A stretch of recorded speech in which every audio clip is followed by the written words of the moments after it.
Welcome to Highside, Lowside, Season 9, Episode 10, where we dive into how to legalize lane splitting. This is a divisive topic amongst motorcyclists and the public alike. We have brought on a lobbyist, Phil Stalboerger, to join us for the episode. We're also going to talk about our own lane splitting tests that we have performed, as well as even more shocking news. Oh, so much to take in today. But first, a word from our sponsor. The time has come to thank Motul, the longtime sponsor of Highside, Lowside. Of the many products that Motul makes and sells, the one I probably use most often is a simple bottle of helmet cleaner. It smells like a flower garden and melts away grime and splattered bugs so that my visor is clear and my lid looks spiffy. For about $10, you can use it too. To learn more about Helmet Clean, as well as the rest of Motul's product line, you can go to RevZilla.com/Motul. That's RevZilla.com/MOTUL. And while you're over there on RevZilla.com, make sure you check out the RPM program. That's the Riders Preferred Membership Program, now only $39.99 a year. You get all kinds of discounts on motorcycle gear and apparel. You get $15 for just signing up, free 2-day shipping, concierge service, and it works across all of RevZilla's sister brands. That means J&P Cycles, Cycle Gear, RevZilla, and Rever. To learn more about all the benefits of the RPM program, head over to RevZilla.com/RPM. That's RevZilla.com/RPM. Now, on with the show. Welcome, everybody. Here we go, off on another Highside, Lowside ride through the airwaves. You might say, Spurgeon. Now, before we get going here, everybody, I want to call something out. Spurgeon, our good friend Spurgeon, my co-host and friend, is sick, everybody. He's not feeling well. He's under the weather. Not but mentally. I want you to know. No. Well, he is mentally ill, as we all Deranged. know. But his lungs are infected with a novel coronavirus. Now, I think that you should all know we are recording this remotely, as I always do since I'm in California. But Spurge stayed home. He's doing it from his home office, which is very nice of him for the sake of all the other colleagues in the RevZilla office. And I just want to call out that if he seems off, that's just because he's under the weather. And a Spurgeon with COVID is better than most co-hosts, as far as I have to. Listen, that's super kind of you. My goal is to get through this with no one even knowing, aside from my, more of like a husky kind of sexy, sultry voice that I've got going on. Okay. And then it'll just be an inspiration to other people out there to do their jobs better and to not be so weak when it comes to calling in sick.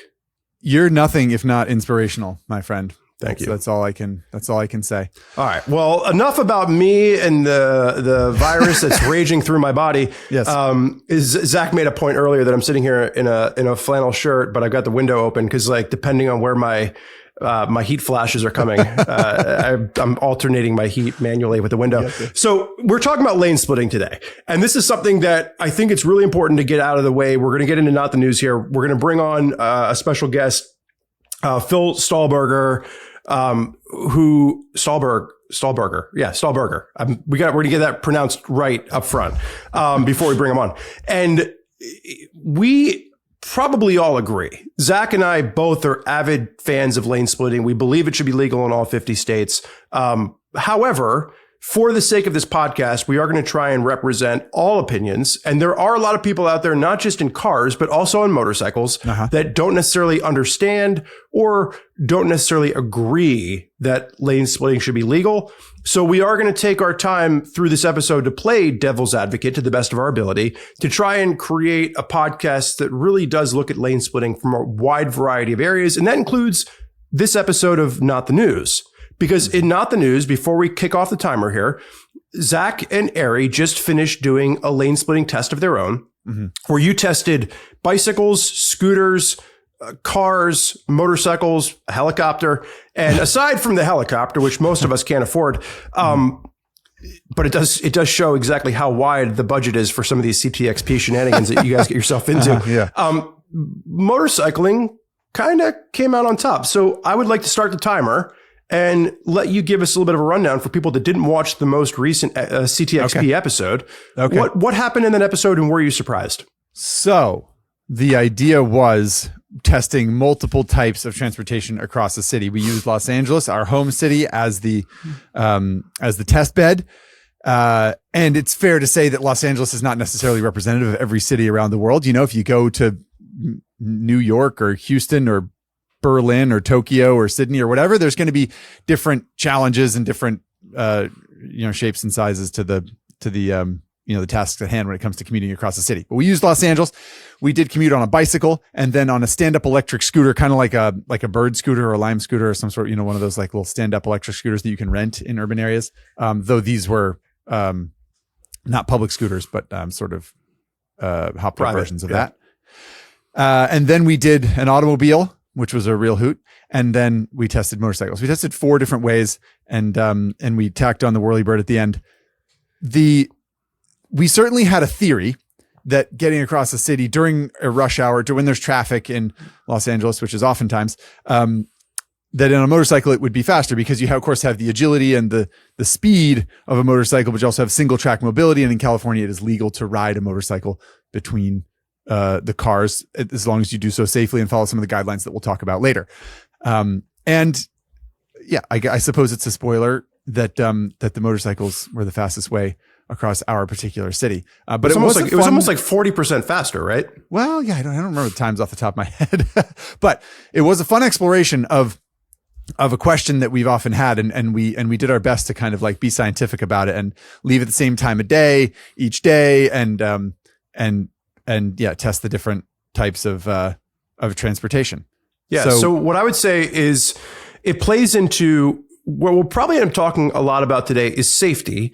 However, there's also a convenience aspect to this, right? Yes. So I think when we're looking at the way that CTXP came together for this, it really was about the convenience. It was about if you ride a motorcycle and you choose to ride a motorcycle, right, it is going to allow you to commute faster. It's going to allow you to get through traffic. And while Los Angeles might not be the same as every city out there, if you think that your city is hard to navigate from a traffic perspective, you've got nothing on LA. I mean, honestly, it's unbelievable. And I think we all have our own personal anecdotes there. But if you want to read more about the article and watch the video, you can head over to RevZilla's Common Shred. The article title is CTXP Across LA. Motorcycles are like 40% off your commute. So again, it's really kind of highlighting the win there. Not to spoil the episode for anybody. It was a fun episode to watch no matter what. But I mean, Zach, how long have you been lane splitting? Since before I was supposed to. And actually, I'm interested to talk to Mr. Phil Stalboerger about that, which is a good cue for our little alarm there. Hopefully we're gonna dive into that, because there are certainly places where you're not supposed to do it and people do it anyway. Yep. And then there are places where you're allowed to do it and people don't do it. And there's myriad scenarios that we can talk about, which I'm looking forward to chewing over. Yeah. So we're going to get Phil on the podcast. We'll kick off with a lightning round so you can all get a chance to get to know Phil, how he got involved in becoming a lane splitting lobbyist, and then we'll dive into the discussion. So without any further ado, let's introduce Phil to you. All right. Welcome, Highsiders and Lowsiders. Phil Stalboerger. Thanks for joining us, Phil. We appreciate it. My pleasure. Thanks for allowing me to be here. Yeah, absolutely. So we are going to get into the nitty gritty of lobbying at the state legislature level. So buckle up, everybody. It's going to be a wild ride. But before we do this, of course, as we do with any first time guest, we like to do a lightning round to get to know you a little bit better. Ask the sort of usual questions so that we can get to know you better and the audience can as well. So first off, pretty basic. How did you get into motorcycling and what was your first bike? How far back does the two-wheeled thing go with you? Well, I said go as far as back. My father, I was probably 2 years old, had a 1964 Yamaha YG1. And I've got 4 brothers, right? So I'm 4 of 5 boys. And so my dad had a bike. So my mom could never complain that all the boys wanted a bike because my dad had one. Now, my dad sold it prior to me being older, but so motorcycling's always been in my blood, if you will. Uh-huh. My first bike was a 1983 Honda Nighthawk. I was in high school. Actually, I was a freshman in high school, bought my brother's bike. He wasn't riding it, so that was my first bike I ever purchased. So it was 83 the Nighthawk 650, right? Yep, 650, the maroon. Okay. You see the 2 colors, right? Maroon or black. Mine was maroon. Right. Okay. And so you bought it as a freshman in high school. Yeah. You couldn't ride it then, could you? Like you weren't. I see. Gotcha. Just kidding. For those of you listening and not watching the video, Phil gave us a shush sign. We're not talking about that. Index finger over the lips, the international sign of don't tell mom. Yeah. I feel like the statute of limitations on that one is probably expired. Probably. Yeah. Right. Okay. Yeah. All right. So I got my driver's license to drive a car, and I didn't really want to. I wanted to ride my motorcycle. So, went and took the written test, and then, became legal after that. But I taught myself how to ride a bike, which I've taught both my boys that you're not going to do that, and you're actually going to take classes and learn how to do it the right way. Well, let me when you say hang on just a second. Before you say you taught yourself. Yeah. Did your dad was a motorcyclist? He didn't teach you, or no? Really? You just you figured it out yourself, or your brothers? You talked to your brothers about it, or like? I grew up in rural Minnesota, and so we were on, 4-wheelers and 3-wheelers. I see. Okay. And so I kind of knew the general concept, but I'd never been on a bike before. So when I bought it, it was the first motorcycle I've ever ridden, other than like a Trail 90, which my neighbors had, something like that. But it was my first, street bike. Okay. But so as a father, how have you seen, that change with the education opportunities that we have for motorcyclists today versus what you had, what you would want your children to go through versus what you went through? Like how have you seen that change over the past 40, 50 years? Man, I mean, to your point, my dad, nobody really said, hey, do this, don't do that. I had an older brother, who's probably one of my best friends, kind of walked me through a little bit of it, but it was all about safety and wearing a helmet and that sort of stuff. So that helps. Now I feel like living in the Twin Cities where there's traffic everywhere, it's very different. And so I was adamant that my boys learn how to ride the right way. And so go take a class. But I would, even when they were younger, I would tell them the do's and don'ts of riding, et cetera, ATGAT, all that kind of stuff. So I feel like there's so much more gear, so much more technology, so much more education today than there was 40 years ago. Yeah, for sure. Yeah. Okay, well, this lightning round is threatening to turn into a full-on storm. No, that's my fault. That's my fault. So it's Spurgeon saying why is the sky blue, Phil? It could be purple where Phil is in Minnesota. Who knows? Phil, what is in your garage right now, and what bike do you find yourself riding the most? All right. Well, I've got two that are in the stable, I'll say permanently. One was the very first BMW I ever rode in 2005. And that was my older brother, Paul, his 2005 1100S Boxer Cup replica, red, white, and blue, the prettiest BMW in my opinion. Wow. So when he decided to sell that, I'm like, yep, I'll take that. So that sits in my garage. That'll actually be in a museum here pretty soon. And then I've got a 2007 R1200S, which is only made for a year and a half. These are all BMWs. We've talked about that bike a lot in the podcast. Yeah. So I actually sold my 2001 Ducati 996S. I sold that to buy the 1200S. Wow. And remorse? Celebration? Absolute, every single day. Right? Total remorse. I think I bought it for $6,800, sold it for 10, and probably could sell it for about 30 today, right? I mean, those things. And it was the Troy Bayliss edition, so it was the tricolor with the number 1 plate on it and stuff. All that jazz. Yeah. So that's how I got the 1200S. And then I've always have one on rotation. So I've had 8 or 9 R1100Ss. And this is I think this is my 9th one I just bought from a friend, and it's for sale. So hadn't been ridden in 5 years, went through it, did all the fluids, put new tires on, spark plugs, blah, blah, blah, get up to tip top shape, and then I sell it. And I've done that about 8 or 9 times. So that's on the rotation. So if you're heading out to the garage right now, which one what are you getting on? Are you going to keep going? Are there more motorcycles out there? There's one more. So I have 4. Okay. So I have all the fun bikes, and then my probably the bike I've just surprised me the most. So after I was rear-ended a couple years ago, I bought a brand new R1250 RT. And, I fell in love with the RTs because I was touring the country on 1100Ss my entire life. So the RT is more like a full touring rig. Right. So all of a sudden I get on this RT and I'm like, wow, why didn't I do this a long time ago? And so I bought the 2023 R1250 RT, and it is absolutely amazing. It's a great sport bike and touring bike, frankly. You take the bags off and it's fun, agile, whatever. So I have like 10,000 miles on it. Did you invest stock in BMW before you just started filtering all of your money through them? Or I should have. Yeah, that Boxer Cup replica is what got me. I just fell in love with BMWs after that. And I've been riding Hondas and that kind of stuff. But once I rode the BMW, I'm like, oh, this is it. I want this one. And then I've had K1200Ss. I've had other BMW. I had a K1200 RS. Okay, I've just kind of cycled through a lot of the BMW stuff, which is a blast. Yeah, fair enough. And Ducati. Well, you mentioned getting rear-ended, and that is something we were hoping to touch on. Our next question is sort of elevator pitch, or 2 minutes or less.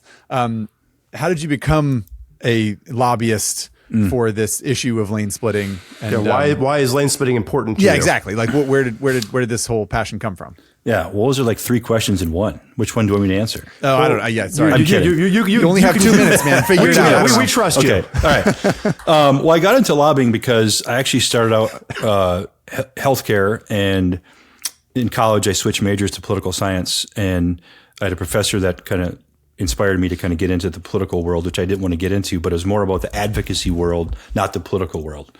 And so I kind of hate the politics stuff, but I love the public policy work. And so got into lobbying that way and kind of had this vision, literally had a roadmap of what I wanted to do when I wanted to do it in terms of go work at the State House, go work in a state agency, et cetera. So I did all that, got into advocacy work, and really didn't even think about putting lane splitting, any kind of motorcycle stuff in my repertoire. It was all about healthcare. And all of a sudden, last year, right before the legislative session, I was talking to the chair of the Transportation Committee, who was a motorcyclist 25 years ago. And he knew about my accident. He was sharing he was in an accident, which is why he gave up motorcycling. And I said, we should dust off this lane splitting bill, because he tried it 10 years ago and didn't go anywhere. And he goes, I can't do it, but you probably can, because you know the whole motorcycle world, and he and I are friends. And so it kind of took off. It kind of became my passion, a pro bono passion, where I'm not getting paid to do this. Yeah. But that's kind of what inspired. So I've always been a very passionate person. I have to love what I do, and I do. But combining my love of motorcycles and my love of kind of the public policy world kind of just happened by happenstance, and was an absolute blast to work on. You mentioned so just to kind of drive it home, was the accident that you were in a catalyst for that, or was this already happening before you were rear-ended? No, absolute catalyst. Hadn't even really thought about it. I had ridden in California before, split lanes there, but never really thought about it. And, after the accident, I was just so bummed out. One, that my 07 RT was totaled. But B, I'm like, this could have been avoided. And I was a sitting duck in stop and go traffic. And so when I was talking to this legislator, I didn't even have any plans to bring this up during session. I was just visiting him, saying, hi, how you doing? We started sharing stories. He asked, how you doing after the accident, what's happening with, all that kind of stuff. And so we were just catching up, and he said, maybe we should push this. Let's just introduce it and see what happens. So no, it wasn't even, honestly, prior to last February, I wasn't even thinking about it. So it was that recent? Yeah. Oh, wow. Yeah. And and this is, as you guys know, this is what I do, right? I plan to change laws, whatever. And sometimes this takes years upon years, almost decades, to build coalitions, introduce a bill, get people talking about it, get people on the radio. Yeah. This is this is public affairs for me. And sometimes if I was looking at this endeavor saying, I'm going to do this, it would probably take me 2-3 years to be successful. Interesting. Wow. Yeah.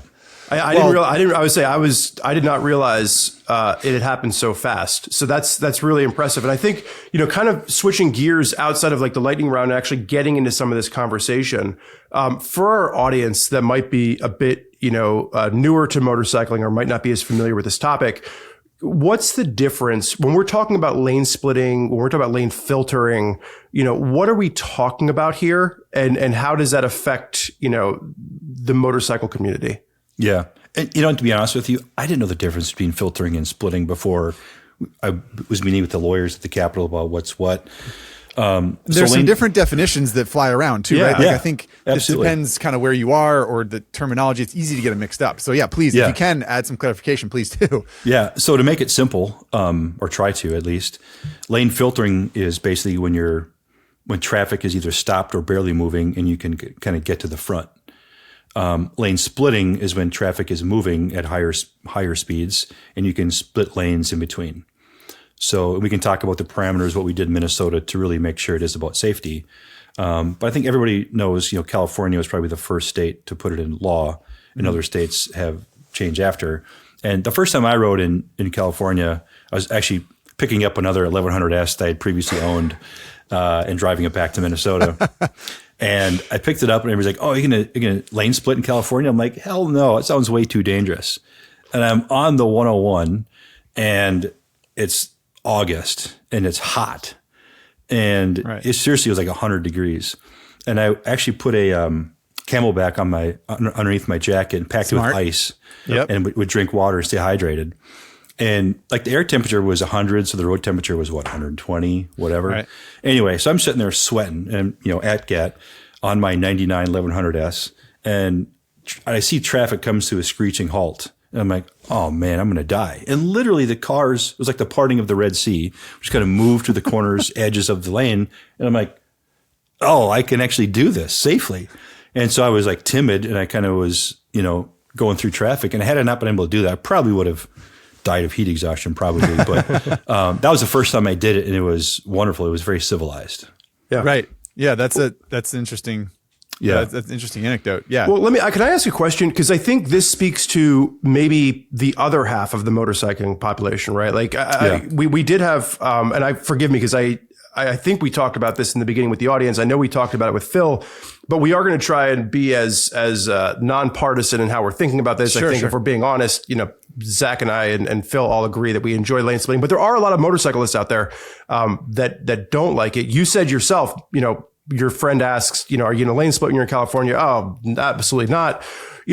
What is it from your perspective as a motorcyclist for the other half? Why do people think that we shouldn't do this? This isn't safe. Like, what's that other point of view, you think? Yeah, I think there's a couple different points of view. One, can we agree to call them cagers, right? People in cars, right? Yeah, sure. Yeah. So cagers are going to have a little animosity that we're getting to the front before everybody else. Like, why do you deserve to be, get to the front? Right. So it's part of that. But from a motorcyclist standpoint, which is maybe the question you're asking is, even amongst the motorcycle community, not everybody likes this.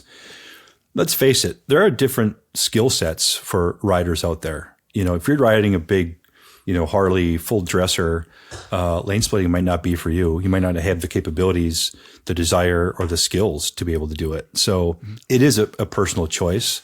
I think it has to have some regulations on how fast you can go, what you can do, et cetera. But to me, it's a safety issue, and maybe that's from my experience. Whether it's sitting in hot weather or not getting rear-ended or whatever the case may be, to me it is all about safety.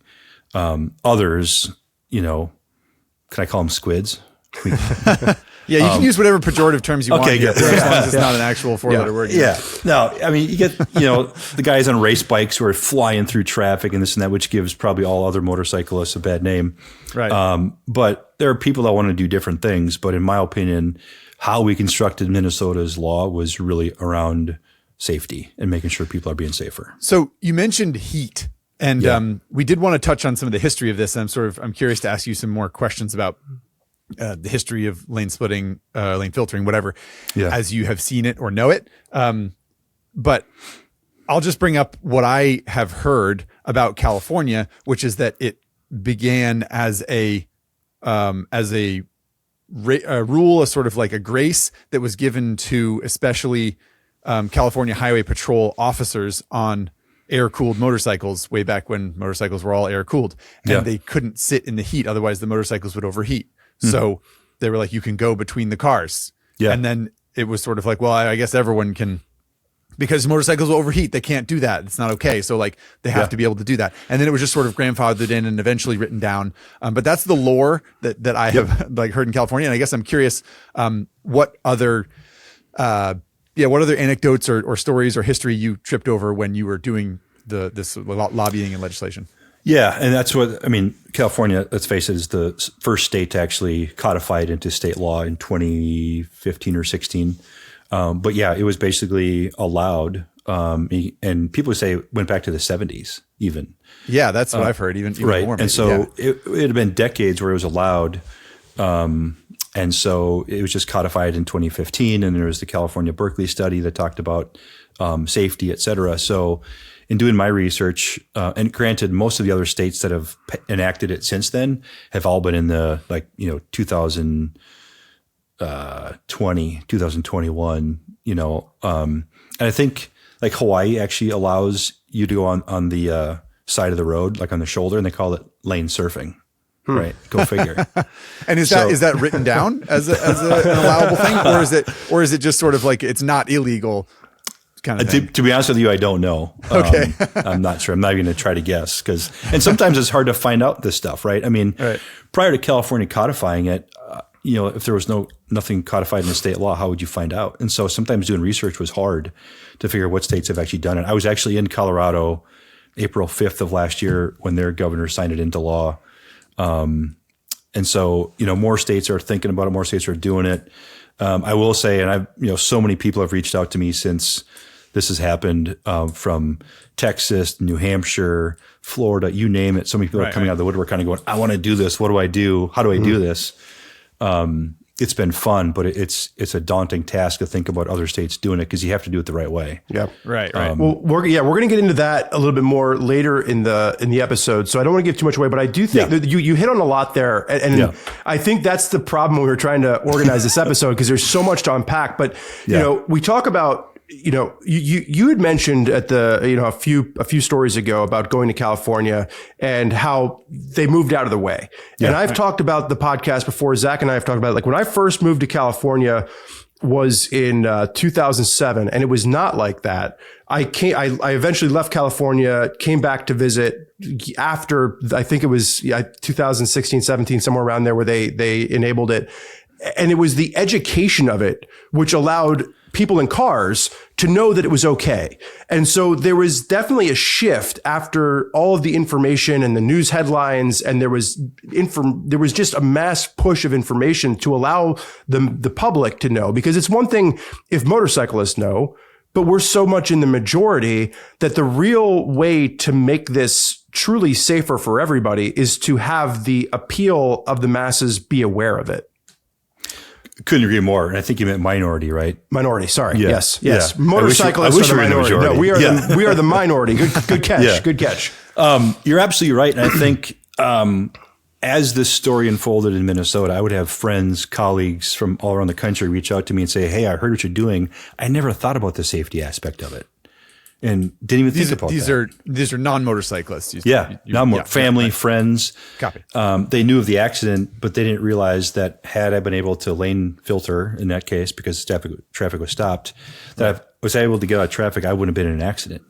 And so thinking that way, I think helped, but it also to the average car driver, they never thought of it. They just assumed you're just being a jerk by passing me. Right. Yeah. And, in the Midwest, there might be such thing as Minnesota nice, but when you're on the road, all bets are off. And so I've had people try to turn India if you're, I haven't lane split it, but I mean, if you're trying to, zipper merge, we have a hard time zipper merging in this state. And so nobody wants anybody to get in front of them. So they kind of cut you off ahead of schedule. And I'm like, well, what is that? Right. So, I think during some of the hearings, there was a discussion from, frankly, some of the state troopers about, we worry about car drivers not only not seeing motorcyclists, but actually being proactive and saying, oh, no, you're not, and turning into us. Yeah. Right. Just because they know Minnesota drivers. Yeah. And I mean, I think that's definitely like when I lived in Boston, I commuted across the city for like a summer or like a couple summers on a scooter that I bought, and I had a blast doing it. And I would occasionally like kind of push the boundaries a little bit of like lane filtering. Like there'd be a red light and I'd be like, I'm just going to kind of scoot up the little bike lane here maybe, or like whatever over here. And people like, Boston's also famous for plenty of animus in there, I think. And I had people like roll down their windows and like yell at me, like they're angry that this is happening, which to me always felt so odd because if I was invisible and didn't make any noise, their lives wouldn't have changed at all. Absolutely. But the fact that they could see it happening was, but I do want to pivot back to the instance that Spurge brought up where you came to California. Yeah. And someone said, "Are you going to lane split?" And you said, "No way, man. That sounds too dangerous." And then you had this experience where people got out of your way and you were able to move and you thought, "Oh, wow." So I guess, can you,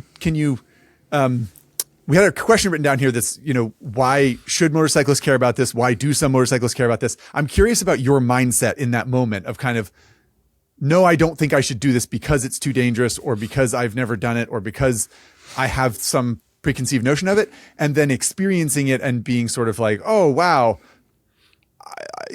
this is different than I expected. Or like, how did your brain process that? And what was that like? Yeah. Initially when I, came up to, and by the way, I think all of us as motorcyclists, especially when you're traveling cross country, you pay attention to state laws, right? Helmet law, speed limits, all those kind of things. So I was kind of looking at my path, going from California back to Minnesota and figure where I'm going to go, who has what laws, et cetera. I knew California allowed lane splitting, but I'd never done it. And being a foreigner in California, I was like, I'm not sure I want to do that because I'm not familiar with the rules and being familiar with it. So I want to acclimate to my surroundings wherever I'm riding. And so I take it upon myself to learn what's going on. So I wouldn't have felt comfortable had somebody said, "Oh, by the way, here's what happens. Here's what you should do." Nobody had told me that. So when I'm sitting in this, 4 lanes of jam traffic on the 101, I'm like, oh man. And then literally when cars started moving, it's almost, I was looking around like, oh, is that for me? And one car driver actually, put their arm out the window to kind of wave me forward because I was stopped. I wasn't sure I should do it. And I wanted to make sure my bags weren't going to clip a mirror or something. Sure. Yeah. And so I'm like, okay, this is my width. I know where I'm going. And I was going pretty slow. And so it really felt, like I said, civilized, but it was almost like they were looking out for my safety. So it was a kind of a cultural thing then. Like that was what you needed was the people in cars to show an understanding and in that case, I guess, be like welcoming, it sounds like, which isn't always the case, I should say. Absolutely. That's not always the case even in California, but there is, I think, if nothing else, on average in California, there's an understanding that is how traffic works. And it sounds like that was a huge piece of it for you, is sort of like the like that feeling in traffic of not doing something wrong. And so you felt like it was safe to do. Yeah. And then just being able to keep that wind, right? Because I don't have a fairing on that bike. And so keeping that wind going when it's 110 degrees also helped me kind of, stay awake, et cetera. So it really was, from a health perspective, it was healthy for me to do that safety wise. It really was, I don't know, it was like a Zen moment of like, wow, this can actually, like, car drivers aren't trying to kill me. This is awesome. So I think it's interesting because we've talked a lot about the safety aspect. There's definitely a convenience aspect, right? Like there's definitely an aspect of like, if this is legal, you can get where you're going a little bit faster, which is an incentive to ride a motorcycle. Yeah. And I think, before I follow that line of thought, everything we've talked about so far, if you're a motorcyclist and you're like, absolutely, I'm with older Phil. I'm not doing this. This is horrible. This doesn't sound safe. I don't care what you say. Just because lane splitting is legal doesn't mean you're forced to do it. If it's something that you don't feel comfortable with and you don't like, it's okay. You don't have to partake in it. But I wrote an article a couple years ago now for a print magazine that we had done, where I took a look at all the studies. There was an Oregon study that pulled from the original Hurt report. They pulled in a study done in France. I went to the original studies, and you can look at, and some of the studies come out in favor of motorcycling. The French study came out in favor of not lane splitting, and so there's all these gray areas. But the thesis that I put forward was, if you make lane splitting legal, in the instances where you're stopped in traffic and somebody rear ends you, you're going to be able to help avoid that. But in addition, you are creating convenience and you're creating incentive to ride a motorcycle. So if I'm living in Philadelphia and I have an option to drive 9 miles in my Tacoma in July, where I can turn the air conditioning on, or I have the option to put on a jacket and a helmet and gloves and get on a motorcycle and sit in 9 miles of traffic in 95-degree heat without air conditioning, I have no incentive to take the motorcycle outside of just liking to be on a motorcycle. So if you can create that incentive and you can create more people looking at motorcycles in a positive way, you create more awareness, that in theory would create just more motorcyclists on the road, more awareness for the law, more awareness for motorcycles in general. And that whole snowball effect, I would have a hard time believing that that's not going to lead to safety. So even if you're sitting there saying, no, I only want to do this for the convenience of it, I want to be able to get to work faster or to my friend's house faster or to not sit in traffic, just having the extra motorcycles on the road with the awareness campaign behind it should, in theory, help with creating safety for motorcyclists. That's my personal take on that. But I'm wondering if either of you have any alternate opinions on the convenience aspect of it. Oh, I got thoughts. But Tell me. Phil, go ahead. No, I was going to say, anything. I completely agree with you 100%, obviously. But secondarily, it's like so if the guy in the Tacoma is sitting in traffic and there's, 10 Tacomas there, even if 3 people are riding motorcycles, the people in cars are getting to work quicker too. Right. Yeah, so it's a win-win. So you have fewer cars and you're siphoning through the smaller vehicles that can get places quicker. Everybody's getting to where they want to be quicker, frankly. So that's a great point. And I love that. But I'm going to bring up something that is uncomfortable and, we might not want to face, but I think as motorcyclists is only fair. How about this argument, which is that getting more people on motorcycles isn't what's best for society because motorcycles are more dangerous than cars. So are you spiking healthcare costs? Are you going to need more ambulances in society if all of a sudden 20% more people ride motorcycles? Like, I think that there is certainly a benefit in traffic, like you said, to have if you're going to have the same number of vehicles on a road, if more of the vehicles are smaller, there will be less congestion, certainly. And if there are more vehicles of that type on the road, there will be more understanding that those vehicles exist. But the stats don't lie, and people that get on motorcycles hurt themselves more often than people that get in cars. And so as a society, is that a good idea? Well, here's the counter to that argument. I think one, if you actually look at the most recent statistics, the number one thing hurting motorcyclists, and again, no offense to Phil's argument here, is motorcyclists. It's drunk drivers getting behind the handlebars of a motorcycle and hurting themselves. So I think that one, you have to, it all comes back to education. But two, I'm a fundamental believer that if you take the time to learn how to ride a motorcycle, you are going to become not just a better motorcyclist, but a better driver. So I think that while you have a very valid point, Zach, do we want more motorcyclists on the road? Because as a society, as a world. Yeah. I think we do. I think everyone, and I think that everyone, first of all, I'm not going to go off on the tangent of like, we're not making automotive tests hard enough because we have dumbed down. There's many states that have removed parallel parking from the automotive test because it's too hard for kids today to parallel park and not enough people are interested in driving cars.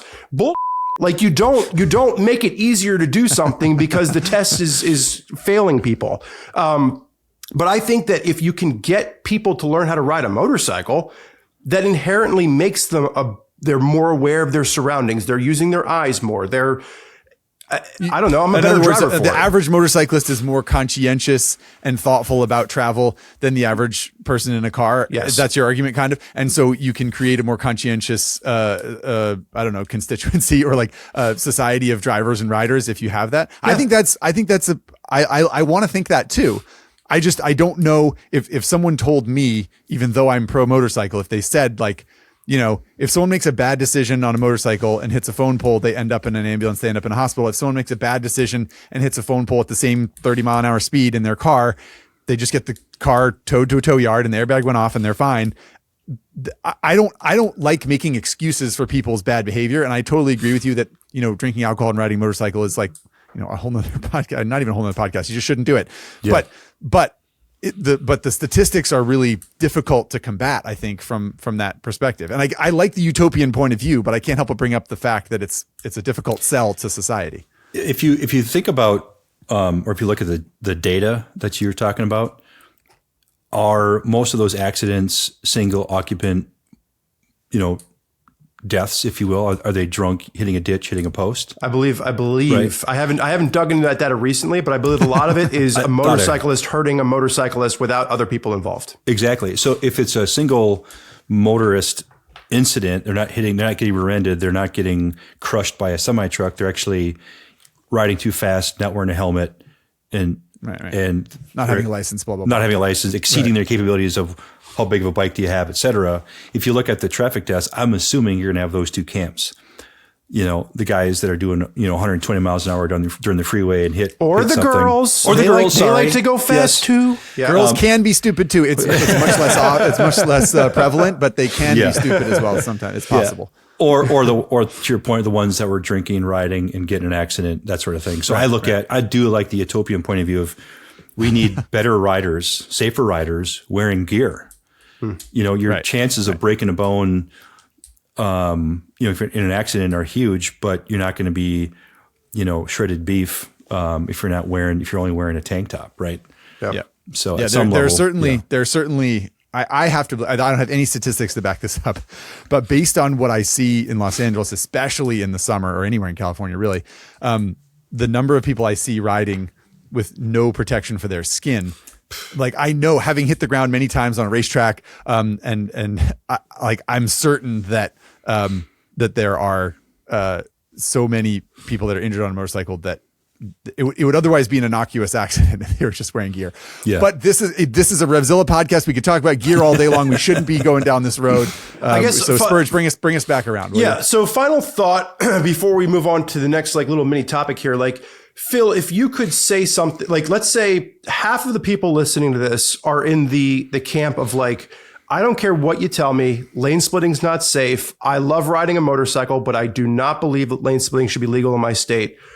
What would you say to them? What would be your 60-second pitch on Capitol Hill to change this person's mind? Yeah. We're all familiar with ABATE, right? That group. Pretend we're not. We're not. So ABATE in Minnesota, basically they have their own agenda and they're motorcyclist riders. And they historically had not supported. They don't support helmet laws. They don't support a lot of different things. And their thing is, we want the freedom to ride, right? That's what they want.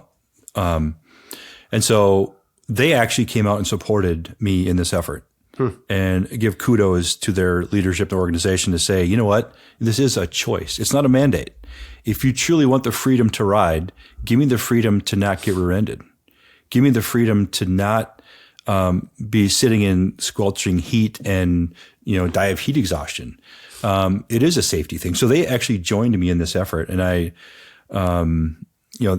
it's a great. I've joined their group as well. I don't ride Harleys, I don't ride their kind of bikes, but I appreciated their advocacy work to say, you know what? If we are talking about the freedom to do this, it's a freedom.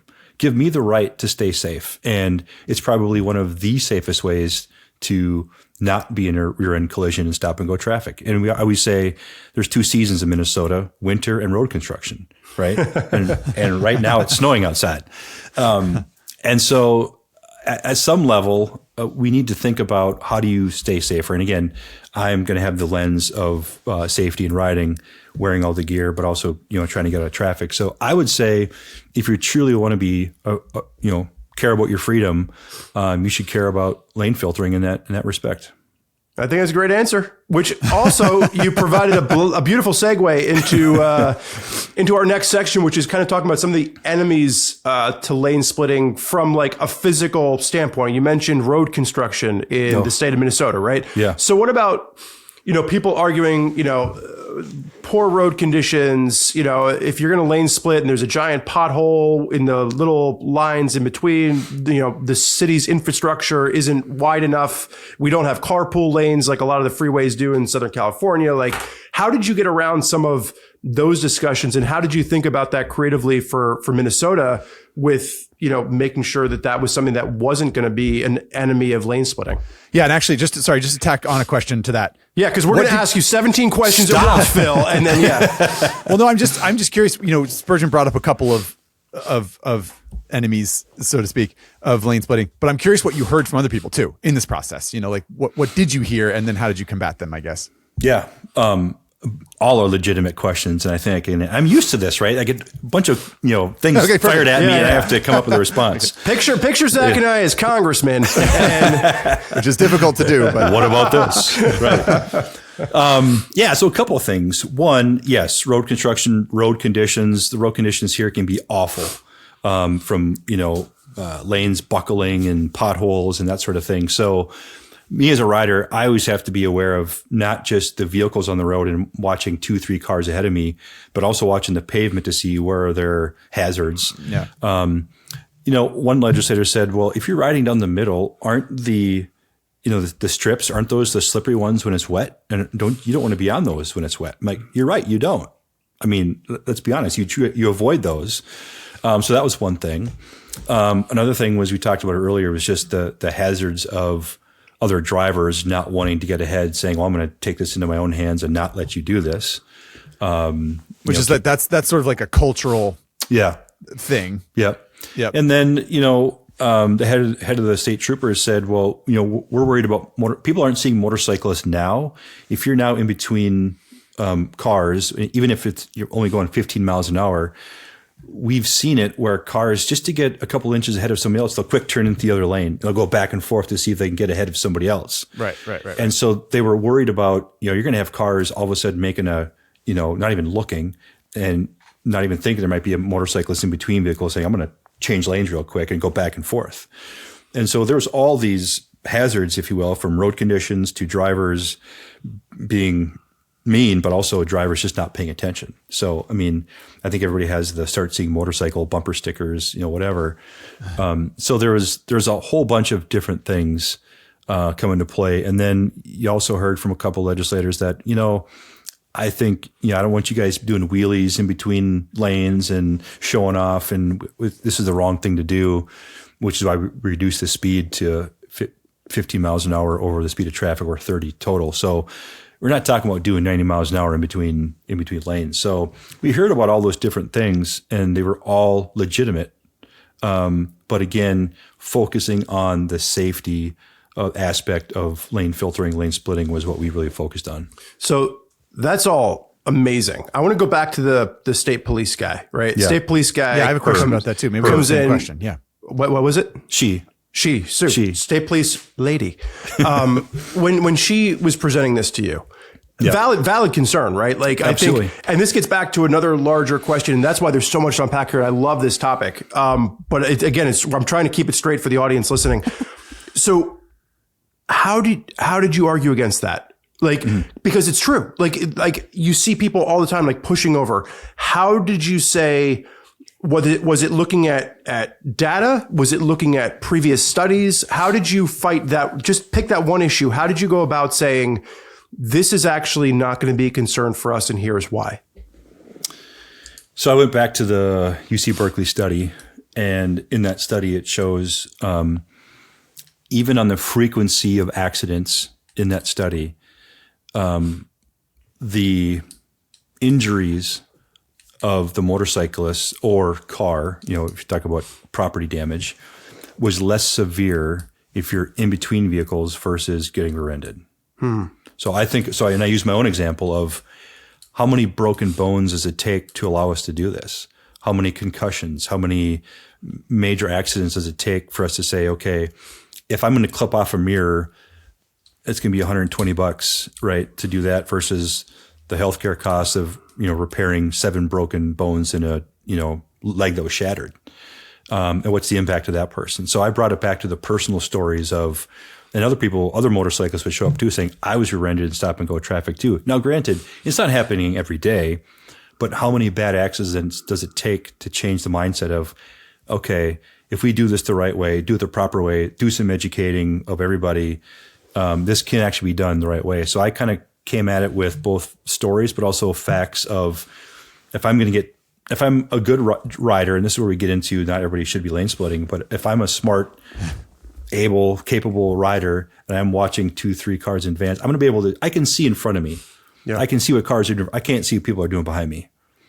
And so I'm not going to get crushed from behind. Right. I can see people in front of me and I can stop, and I have ABS brakes and all those fun things. And so I can do that, and most riders will be able to do that. So I did combat it with the safety aspect, and also the level of injuries are going to be less if you're going to get pinched in between cars versus getting smashed. Can I play devil's advocate really quickly with just one thing he said before Absolutely. Zach asks? So you said you can't see what's happening behind you. What about the people screaming at their radios right now saying, why aren't you just looking in your mirrors? If you're stopped, why aren't you just sitting there looking in your rearview mirrors, making sure that nobody's coming up behind you? And if somebody's going to rear end you, it's your fault because you didn't see them. Yeah. So when I was stuck in traffic, I'm literally coming to a stop. And I always point my front tire away from the bumper, either left or right, so I have an exit strategy, right? And I did that because I've taken a lot of safety classes the past 5-10 years. So I knew every time I come to a stop, I know exactly what I'm going to do and where I need to go if I need an exit strategy. So I all of a sudden heard screeching brakes or screeching tires in my helmet, thinking this isn't good. And before I could even look in my rearview mirrors to look down, I was catapulted into the next lane of traffic going the other direction. So sometimes things happen so fast, you don't have the ability to look in your rearview mirror. Yeah, that's fair. Yeah, that's fair. Yeah. So to distill the answer to the previous question that you gave, which was sort of like, why should people believe this is better? There is data that suggests that while yes, things can go wrong when motorcyclists lane split, the damages, both financial and to the human body, statistically seem, or the data seems to show that those damages are less. And if we Less agree severe. that is Yeah. a good thing, Right. then we should agree that it's the right thing to do to support something like this, so that people can make their own decisions, kind of. Yeah, you're kind of putting things on a scale, like what's worse, taking off Right, somebody's right, mirror which is or taking off somebody's leg. Yeah. And again, we can get into it later, but in the hospital when my wife was going through surgery, the physician that did it, this was October 2nd of 2022.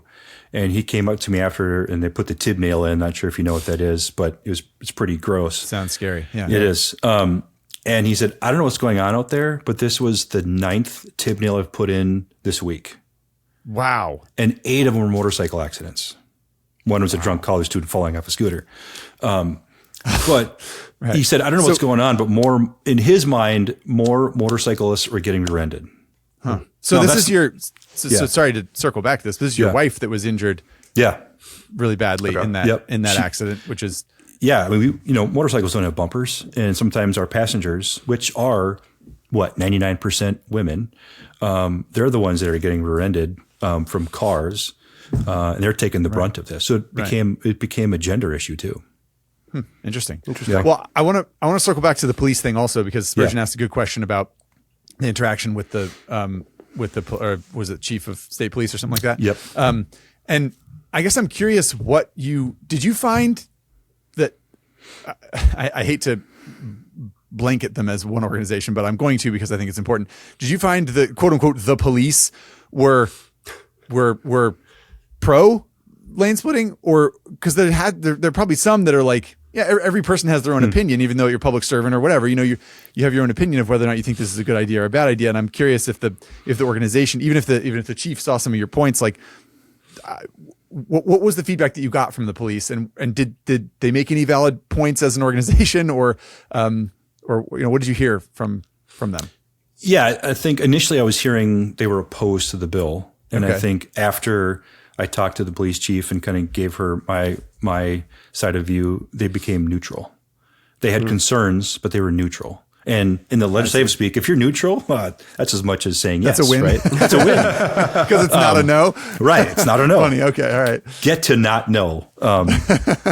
So being neutral, having concerns was completely legitimate. Everybody should have concerns. I have concerns still to this day that people are doing it the wrong way. Right. And her points were completely valid about all the things I talked about of people moving around, more accidents, et cetera. They weren't wrong. They were legitimate concerns. But when you look at, again, sometimes the gross incidents of getting rear-ended maybe outweigh the minor inconveniences of else. But so they're also, think of, she's representing an entire organization, the Department of Public Safety, And there's most likely numerous opinions that she's hearing from internally saying, yes, we should support this, or no way in hell we should support this. Yeah, right, So they right. have to figure out as a public agency, what should we be doing? I can tell you, having run into the governor last summer after the bill was signed into law, he came up to me and said, "Oh, wow." He said, "I've never had so many people come up to me and thank me for lane filtering or lane splitting before." And so he was hearing the positive aspects of it, Right. which was good. Well, I mean, there's this has been a great conversation so far, and I'm trying to stop myself from jumping right into the next question. But let's take a quick pause. We'll be right back with Phil, but let's get in a word from our sponsor, Motul. Hey, everybody. So in this next section, we're going to be getting down to some of the specifics of Minnesota's lane splitting bill. And Phil mentions a max speed of 30 miles per hour. So Phil would like you to know that at the time of the release of this podcast, the Minnesota max speed is actually 25 miles per hour and 15 miles per hour over the speed of traffic. So just please keep that in mind as you enjoy this next segment of the interview. So we are back with Phil. Hopefully you enjoyed that little break from our sponsor, Motul. We left off talking about some of the, the enemies of lane splitting, misconceptions of, the police and other public bodies and how you overcame them. I think the biggest misconception in my mind isn't, or maybe misconception is not the right word, but the biggest body you have to convince that this is good for is not motorcyclists. And it's not, Congress. It's the majority of people driving, as you so coldly put them, in cages. But to all the automotive people out there that don't give a flying crap about motorcyclists, how do you get them to want to get behind a bill like this?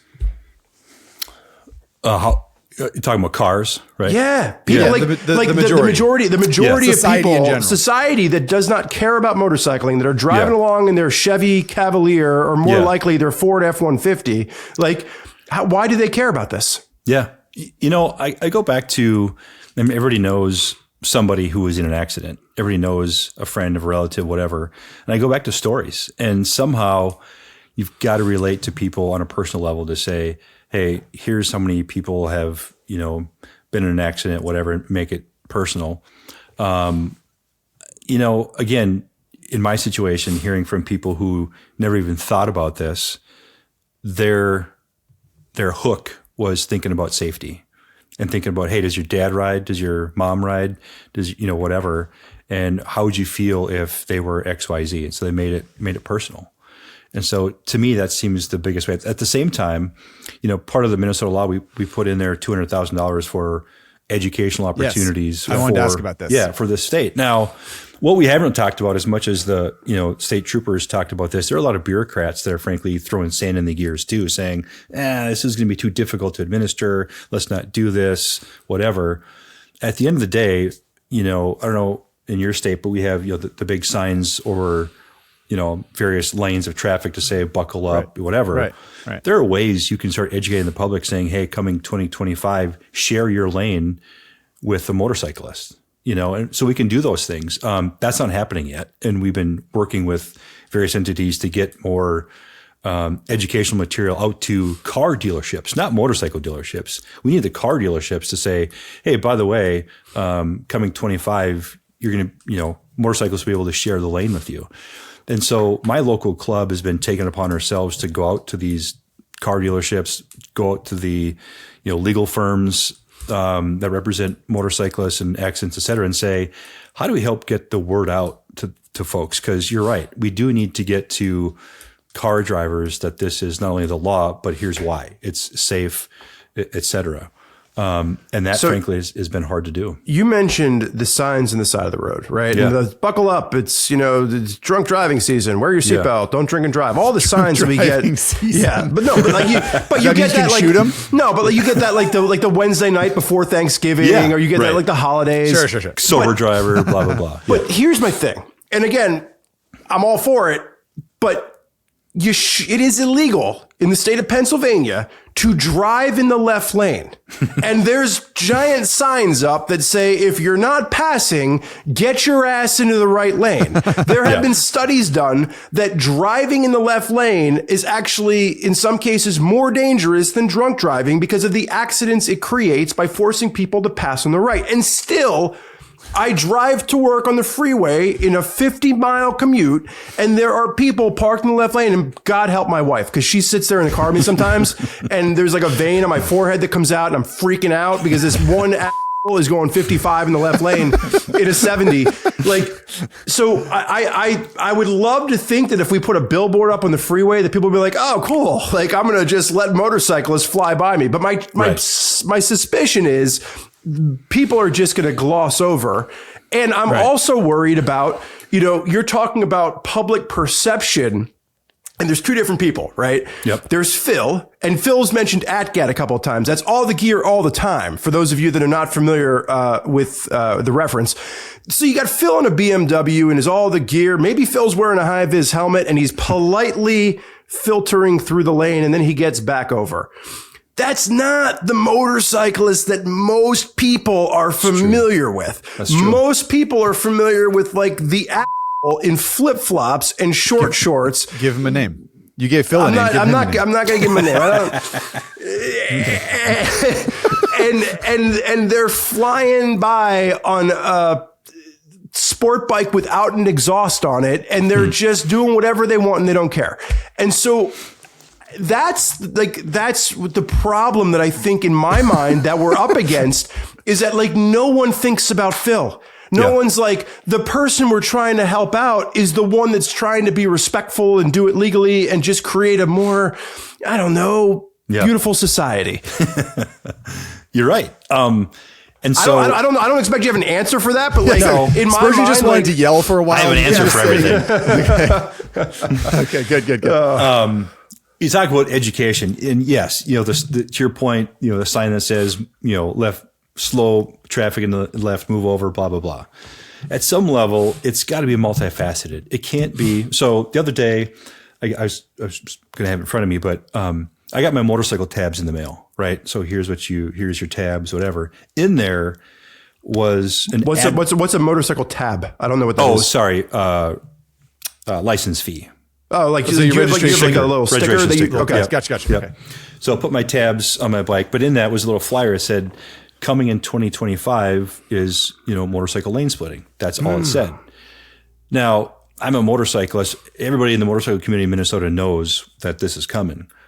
What I want is when I get my car registration in the mail, that's where the education needs to happen. So you talk about the multifaceted education piece. And where do you educate people?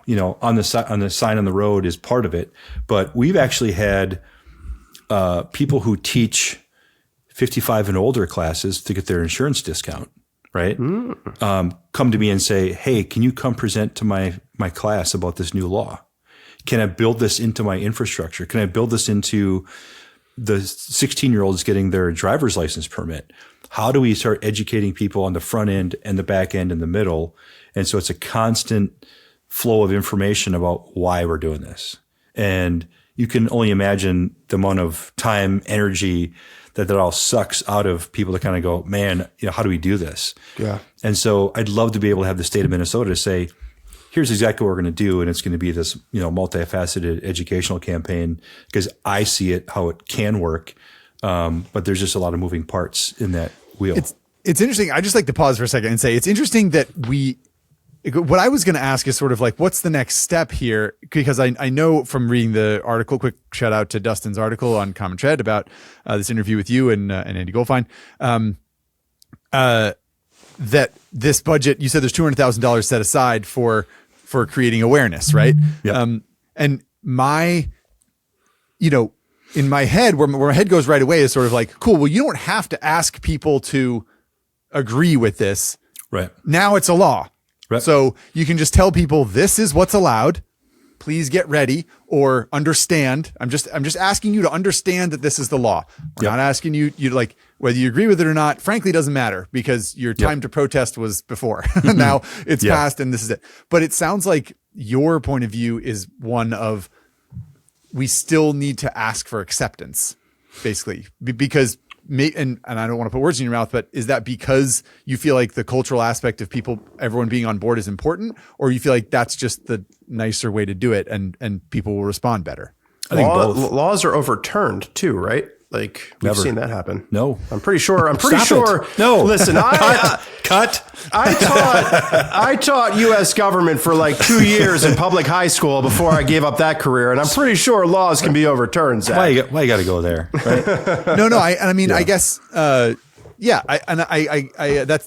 is totally fair. It does seem like there'd really have to be a pretty catastrophic, like, in the same way that motorcyclists are not on people's minds, yes, for the sort of good reasons, they're often not on people's minds for the bad reasons either, right? Like, It does seem like you'd really have to send like an atomic GSXR into the state house, for anyone to be like, motorcycles are a big enough problem to overturn a law. That's my, that's my hot take there. But I do think I would like you to talk a little bit about why you think, why my outlook, my initial sort of like trigger in my brain was the wrong one, which is like, just tell people that this is the way it is now, because that's what they need to know, rather than like, try to glad hand them a little bit. I don't know. Yeah, no, I do think, yes, I want to be nice about it, because you want to kind of. We're from the Midwest also. Right. Let's have a conversation about this before we actually do it.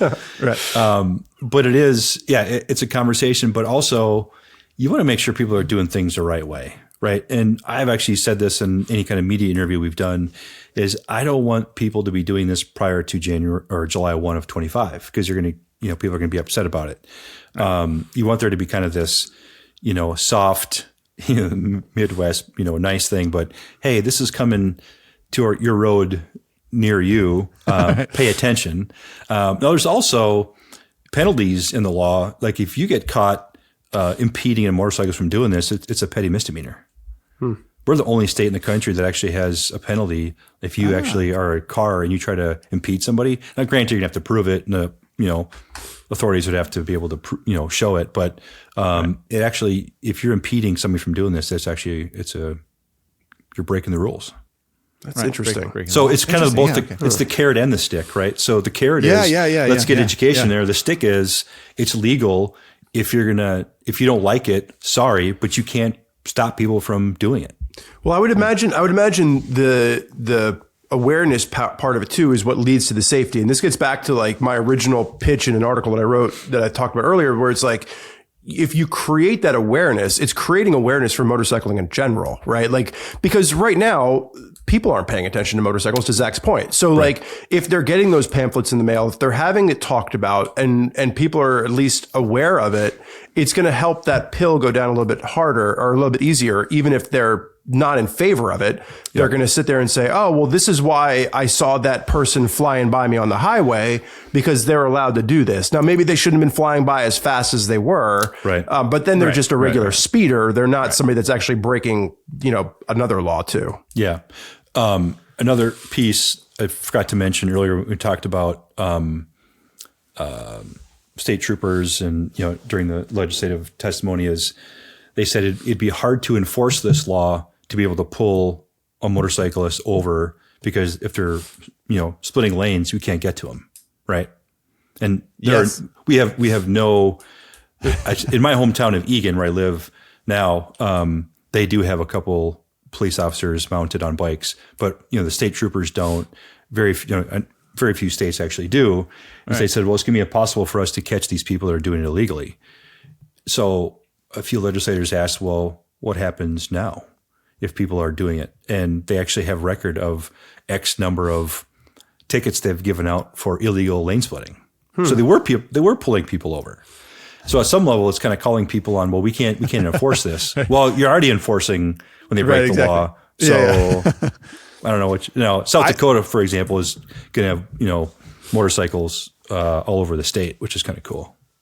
You mean motorcycle police officers? Yeah. I had a California highway patrol officer tell me the same thing, pulled me over in a car, and did not give me a ticket, was a very reasonable, polite gentleman, and just sort of asked me to reassess my conduct. But he told me, I mean, he said, like, we talked about lane splitting for briefly, and he was basically like, if traffic is moving slow and you want to get away and I'm in a car, like I can't, there's nothing I'm going to be able to do. And I feel like I tell that story not to encourage motorcyclists to be reckless. I tell it as I think that was a very kind thing for that officer to say to me, because, and what that told me was sort of like,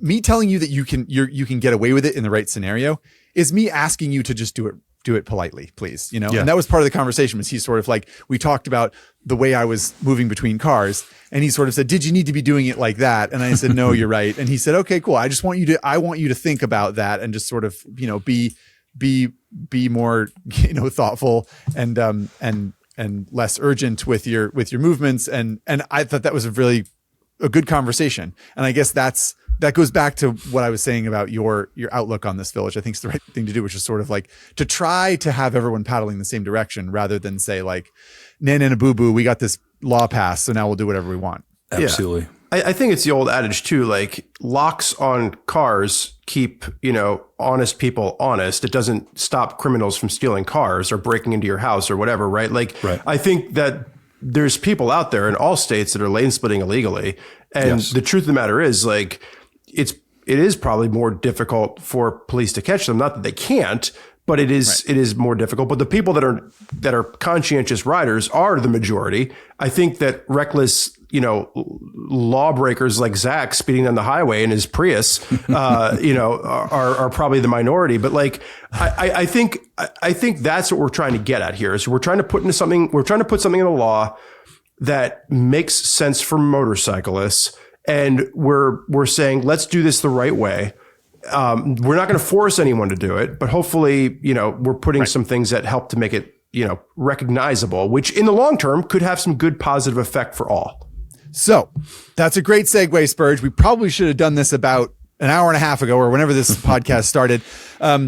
But I do want to talk a little with Phil about the sort of technical details that need to be determined when something like this happens. And so, Phil, can you, again, should have done this before, tell us exactly what the law that you helped pass states, and then, let's start there. Distance, speed, weather conditions, all the technical details, and the sort of the specifics on what is legal and what is illegal, so on and so forth. Yeah. So Minnesota law allows for a motorcyclist to, I guess, in statutory terms, say, take over another vehicle, which is, pass them in between lanes of traffic. When traffic is stopped, they're allowed to go 15 miles an hour over the speed limit or over the speed of traffic. So if traffic is stopped, you can go 15 miles an hour. If traffic is moving, it's a maximum speed of 30 miles an hour. And so it's fairly vague. And I think we're going to have to come back and revisit it next session about, what do you do in construction zones, what happens in school zones, that sort of thing in terms of filtering. So if traffic is stopped, you can filter to the front. If traffic is moving, you can split at the maximum speed of 30 miles an hour. Gently, right?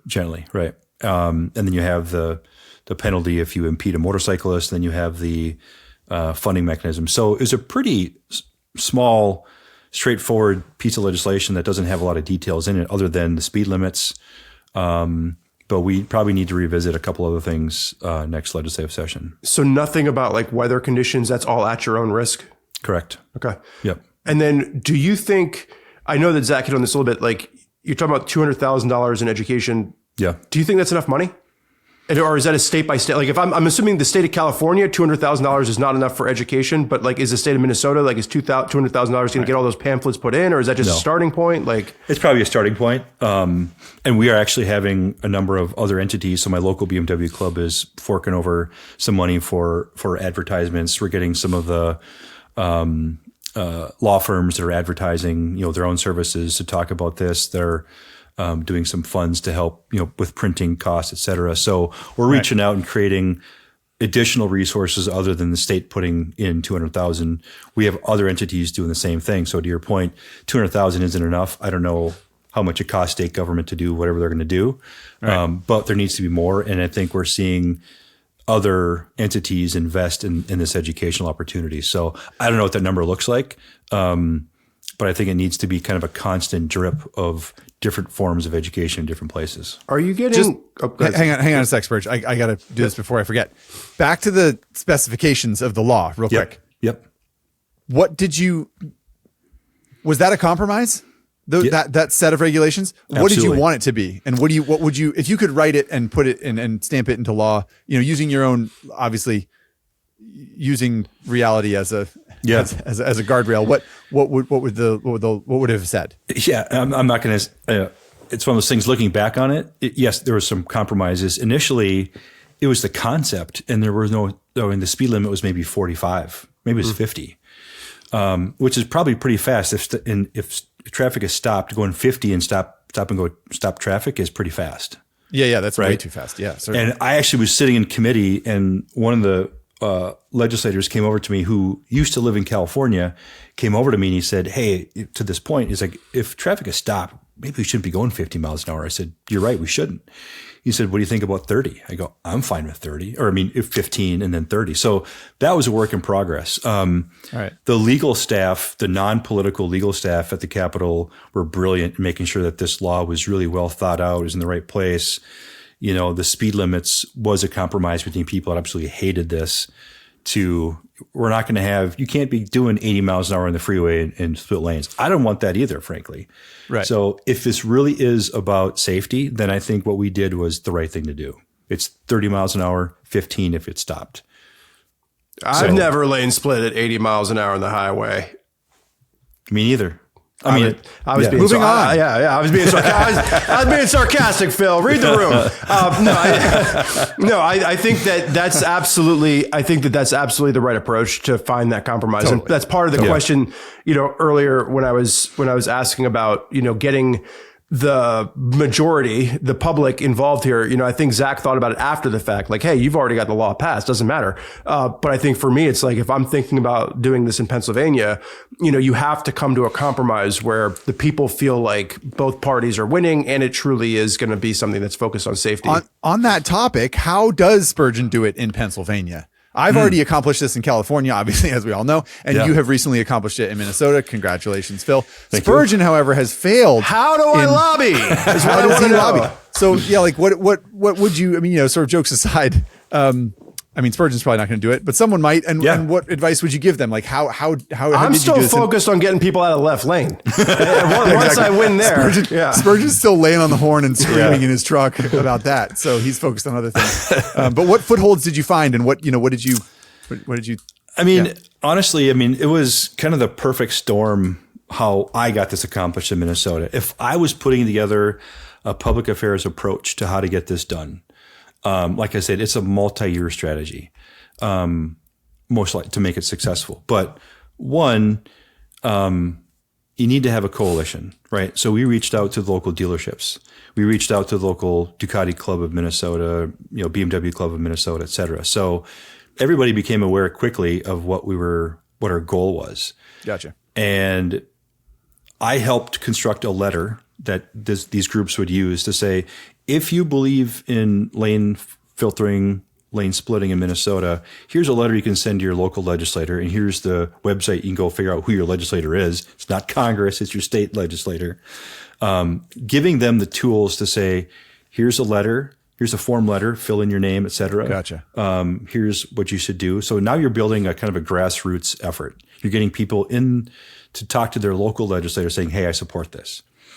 So that is number one. Number two, it probably takes somebody inside the four walls of a Capitol building to know who the committee chairs are, who a good author would be. And the motorcycle community could do that. But me as a motorcyclist, I knew which legislators were riders. Right. You knew your way around the halls already, so Yeah, that right. made a big difference. Yeah. So to do that, I'm not saying, the average layperson couldn't go do it, and they totally can. It just takes a lot more effort. So yeah, I knew where the bathroom door was. I knew where people, where they lived, et cetera. So I knew. I showed up at their house at 3:00 in the morning.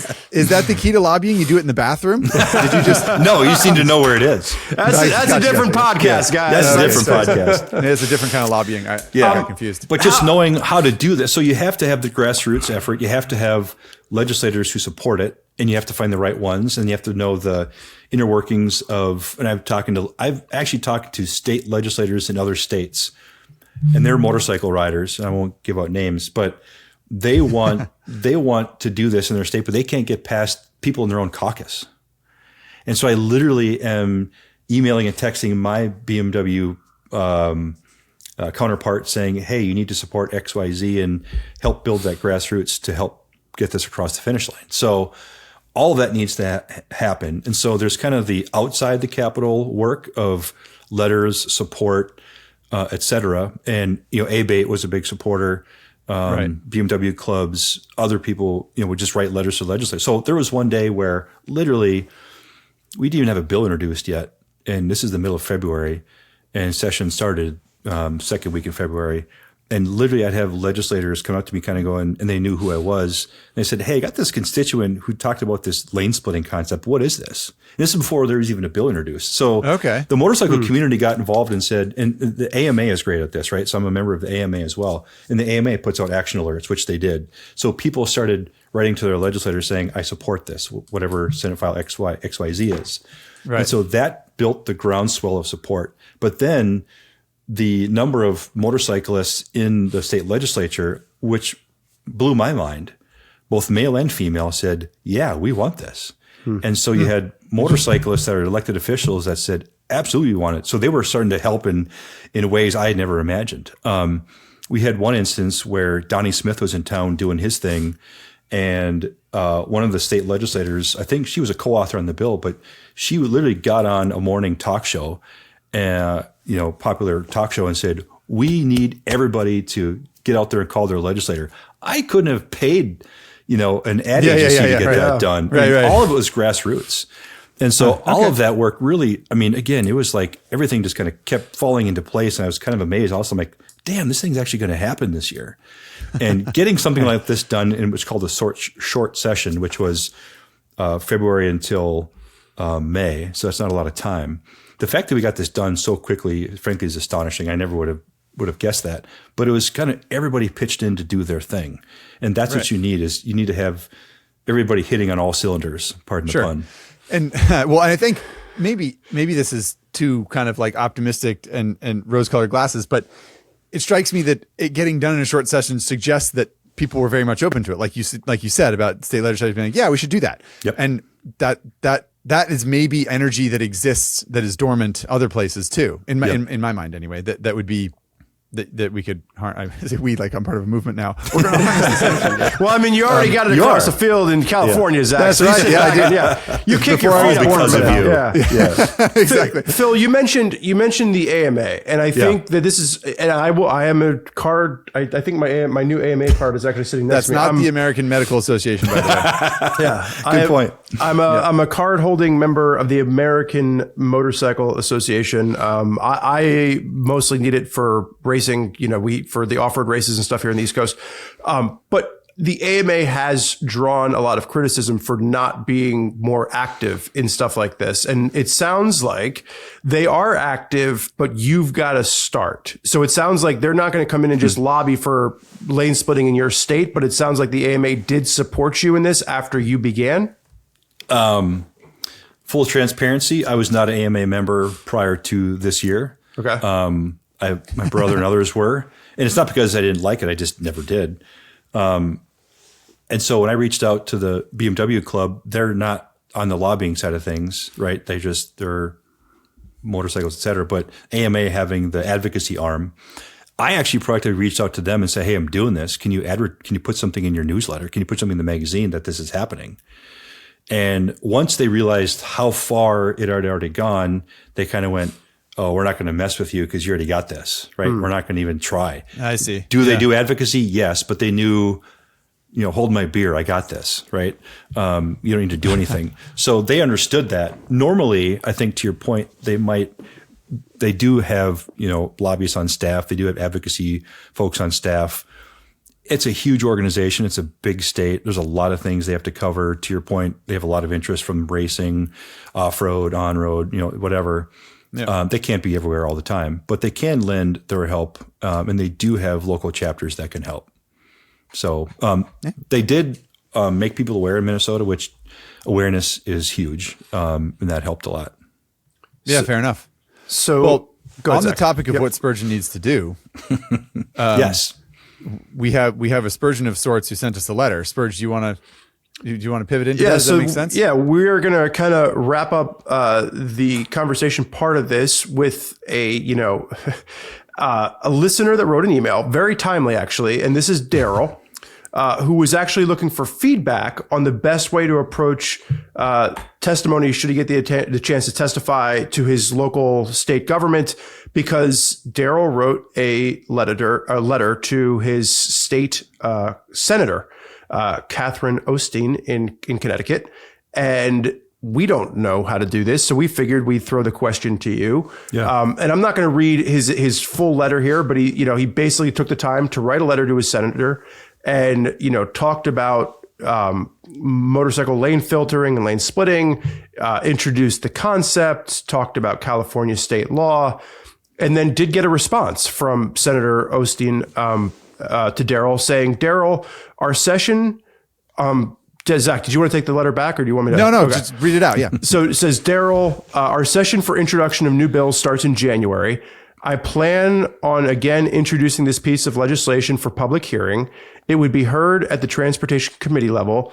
The chairs of the Transportation Committee would decide if a public hearing would happen. Should the public hearing be granted, I'm hopeful you will get to come and testify on it. So is that a blow off? Is that something that Daryl should be excited about? Is this good? What does Daryl need to think about for this? Like, where does that put Daryl in the whole world of state politics? Man, I'd say, did that representative say she was going to introduce it? Our session for introduction of new bills. I plan on introducing this piece of legislation for public hearing. Man, I mean, that alone right there, you're halfway there. You have a bill. If there's a bill, now you got to organize. So she talks about who the chairs are. So now you need some organization on. Now you need to kind of infiltrate everybody else on that committee to make sure they get those same letters from other riders across the state. Because when that committee comes to vote on it, legislators need to hear from, hey, I have these number of constituents that wrote to me about this issue. It clearly is an issue that we should pass. So one letter helps, 100 letter makes a bigger difference, and 1,000 letters make an even bigger difference. So that generic grassroots stuff is how laws get passed. And he's already halfway there. I would say, get more letters to her from around the state, but also have people write to their own, state legislators as well, saying, I want this, I need this. Because the more letters produced, you can't ignore your constituents. You can't avoid the people voting for you. And if you show up at a, come talk to me about some issue on a Saturday, go show up and talk to them and say, hey, I support this. Now, one thing I would advertise is you need to be succinct, and you can't bring a 10-page letter with all your other things you want done too, right? So I also think vending machines should all have gone. Exactly. Like stick to the basics. Jesse Okay. Ventura called it keep it simple, stupid, right? Keep it simple, stupid. Keep it simple, on point, don't stray from the message, stick to your points, be succinct, and respect their time. And that's all you can do. But the more letters you generate, the more people voice their opinions, that stuff matters. Okay, so now this is a call to action. Sorry, Spurge. Yeah, but this is a call to action for anyone in Connecticut. Yeah. If you're listening, you live in Connecticut, you got your boy Daryl. Maybe it could be a girl. Daryl. Yeah, Daryl. I think that's the male spelling. Anyway, Daryl is pushing forward, sending letters to Senator Catherine Austin, and you could too. So if you live in Connecticut, you already have one advocate we can confirm in Daryl, and you guys can join together. And as far as Daryl's testimony, Phil, like keep it concise, focus on safety. Maybe listen to some of the tips that we've talked about Wear a clean shirt. Wear a shirt. Yeah. But I think a lot of the things that we've talked about kind of, in my mind, would be the ways to testify around this is focus on safety, focus on the public good. And like you said, keep it concise in its messaging. Yeah, absolutely. I mean, you can't go off tangent. You can't start bringing other issues into it. You got to focus on here's what we want and here's why. I feel like you're pointing a finger at me. Like if I start yelling about driving in the left lane in the middle of a congressional hearing, I'm going to lose points here. So yeah. So we should, that's actually a really good point for you, Spurge. If you're going to do lane filtering, lane splitting in Pennsylvania, keep the left lane evangelizing out of it. Just that's another whole ball of wax. Be more like Phil, less like Spurge. right. Yeah. All right. Okay. Well, I think we've done a good job of hitting on. And that's rare. I know. Yeah. But I think we've done a good job of hitting on a lot of this, kind of talking about both sides, letting some of our personal opinions seep through, but not derail the podcast. Is there anything, Zach or Phil, that you felt that you wanted to say before we move on to the engine sound guessing game to give this episode some closure? I'm curious what Phil, is there anything we didn't touch on that we should have? Any points of view that should be heard? I'm sure this is one of those topics that I'm sure that people listening are going to be like, how come you didn't ask about the thing in Oregon where and they didn't. And so, are we the most informed podcast hosts in the history of radio? No, we are not. But it's not really radio. So let's be honest with ourselves. I think that there are probably things we didn't touch on, but if there's anything that comes to mind, Phil, that you would sort of like encourage, words of encouragement for people who want to take the pen into their own hand, or which you've already done to some extent, or just other topics that we didn't cover that you think are part of this discussion, please fire away. Yeah, no, I think we've covered a lot of stuff. You can go in depth on any single one of those, right? Sure. They're certainly finding those legislators who. They're going to care about their constituents, but if they're a rider, they're going to care even more.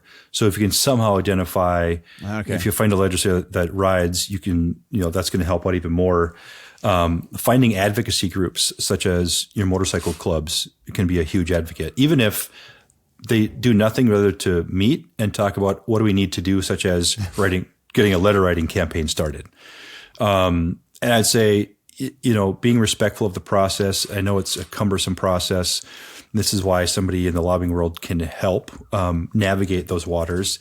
It's not necessary, but I know somebody might get super frustrated if they get a form letter that says, "Thanks for your letter. I'll think about it." Right? I was expecting that Daryl's response was going to be, "Thanks for contacting my office. Go pound sand." Right?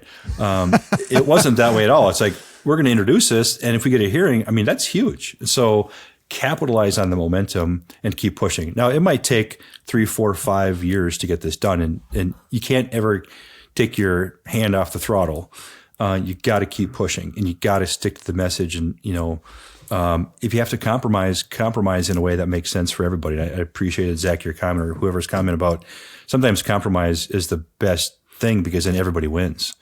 You're going to have groups like maybe the Truckers Association or the police chiefs or whomever that are going to say, we have concerns. And you can say, I have concerns. I have concerns about getting rear-ended, whatever. Yeah. And you can kind of tailor your message to fit what the goal is, which is if you get a bill introduced or whatever, it can be done. So kudos to Connecticut. I do some work in Connecticut, so I'm going to follow up with a few people and try to push that ball forward too. You do any work in Pennsylvania, Phil?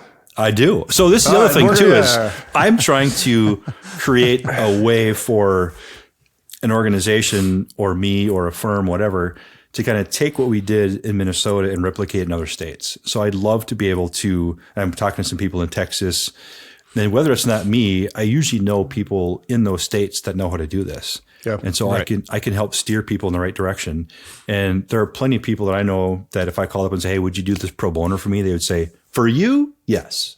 And so how can I utilize that? And so I want to be able to use my network. For Zach Courts, absolutely not. So I want to play the engine sound guessing game. I really do. But you leave me with one final question, because you talk about your relationship with other states. Yep. We've talked a lot about safety and using safety as a focal point for selling this. We live in a country where the majority of states in the United States do not require you to wear a helmet. Why is it that it is easier in this country to have laws saying we're not going to force motorcyclists to ride a helmet or to wear a helmet? However, if you want to split lanes and get to the front, we have a problem with that. Why? Is that a fact that there are more states that you don't have to wear a helmet than you do? There's 7, according to the quick research that I've done in the last 30 seconds. There's 17 states with universal helmet laws. There's 28 states with age-dependent helmet laws. And then typically, if I remember correctly with my old brain power, the age dependent helmet laws mean that you have to wear a helmet below a certain age, but after a certain age, it's open. And then there's no helmet laws in 3 states, like none at all. Like you could be 14 years old, riding your brother's Honda CB650 around and just being riding reckless. your Nighthawk to freshman year of high school. For example, just to, who would do that? to pick a random. Yeah. No, you're actually, I mean, you're right. I mean, it is kind of crazy. We have laws that do this, and there's nothing that says state laws make any sense or have any rhyme or reasons. It's about who shows up and passes something on any given day. Okay. So I could tell you multiple stories about helmet laws too, but we won't go there. That's for another podcast. That's for another podcast. Well, we'll bring Phil back, but for right now, how are we feeling about playing the engine sound guessing game? Yeah, are you confident? Phil? I think we explained to you how the game works. We're going to listen to a 30-second clip approximately of a motorcycle starting up, revving a few times. We're going to try and guess what it is. Have you ever played a game like this before? And what is your confidence level? Where are you at? I have never played this before, and I'd say unless it's a 1100S, I probably won't know what it is. Well, considering producer Chase has given both Zach and I our own motorcycles in the past, and we've not necessarily won that, I'm not even confident that you could win with an 1100S based on how difficult this game sometimes is. It's a tricky game. Game to win for sure. Yeah. All right. But you can take this back to your BMW owners group, and you guys can play around this, next time you guys have a meeting. You can play with each other. It's a good idea. All right. Let's fire it up.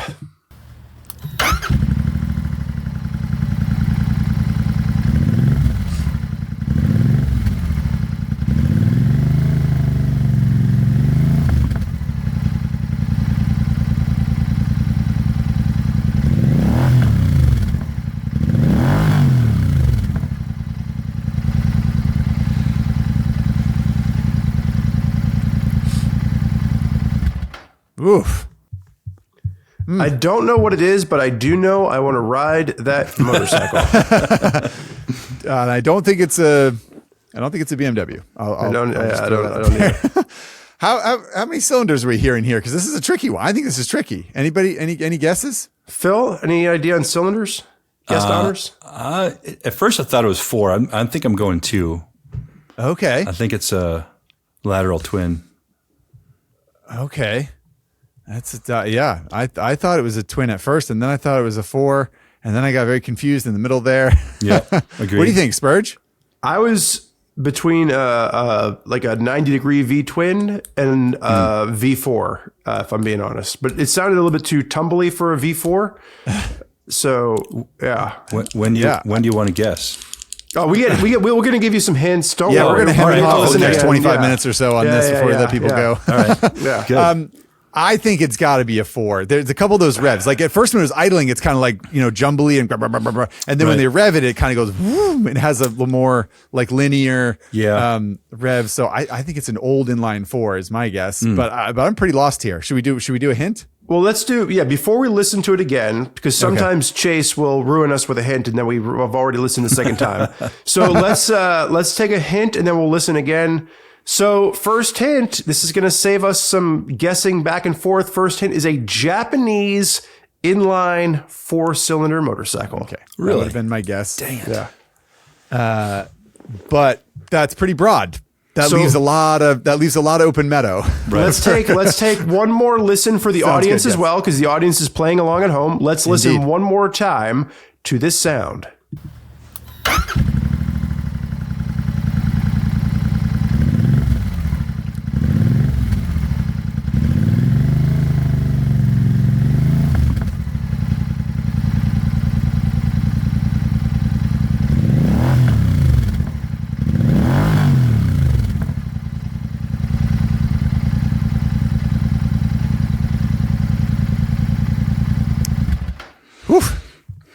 I mean, it just leaves a lot of.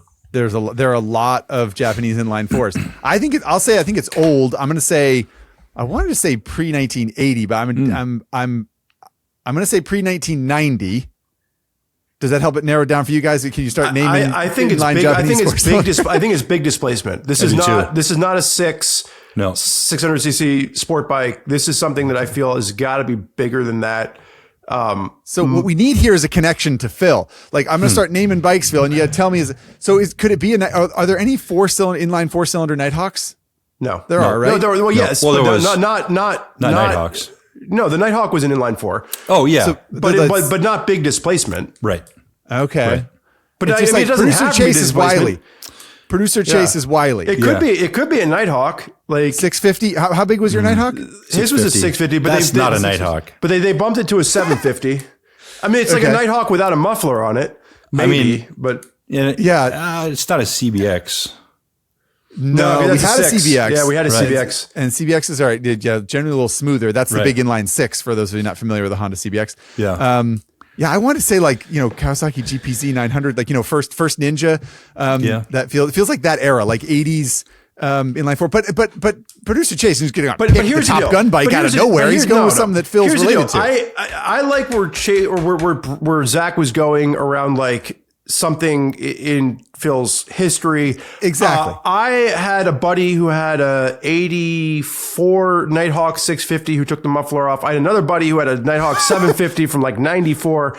It is possible to make a Nighthawk sound big and brutal and disgusting. So I'm not opposed to that, but I'm also not opposed to Zach's idea of, something, big bore 90s. I honestly I feel like when you go to Japanese inline 4 in this era, and who knows, maybe it's going to be a 1996 GSX-R and we're all going to look like idiots. But I feel like in that era, it's just like Suzuki GS 1100s and Honda CB 1000, and there's just like GPZs from Kawasaki, and there's so many you can choose from, and I don't have a refined enough ear to. I felt like assuming it's a stock exhaust, but I feel like the stock or the exhaust note was a newer sound, not older. Oh, really? Yeah. Okay, interesting. All right. I kind of felt like it was. You're going to go like 90s or 2000s, or what's how new you? Like 2000s ish. Really? Yeah. Okay. All right, I'm trying to think. I would say if it was going to be a hit. Oh, is there one more hint? Yeah, we have because we only did one hint so far. We have a final hint. Okay, fair enough. Yeah, here's with a hint. I definitely need a hint. Final hint is shaft driven. Ah. Oh, okay. Well, yeah. So, let me ask you a question, Phil. Yeah, I know what the question is. So do I. Was your Nighthawk 650 shaft driven? Sure was. All right. Okay. So producer Chase went straight to the heart. Hang on.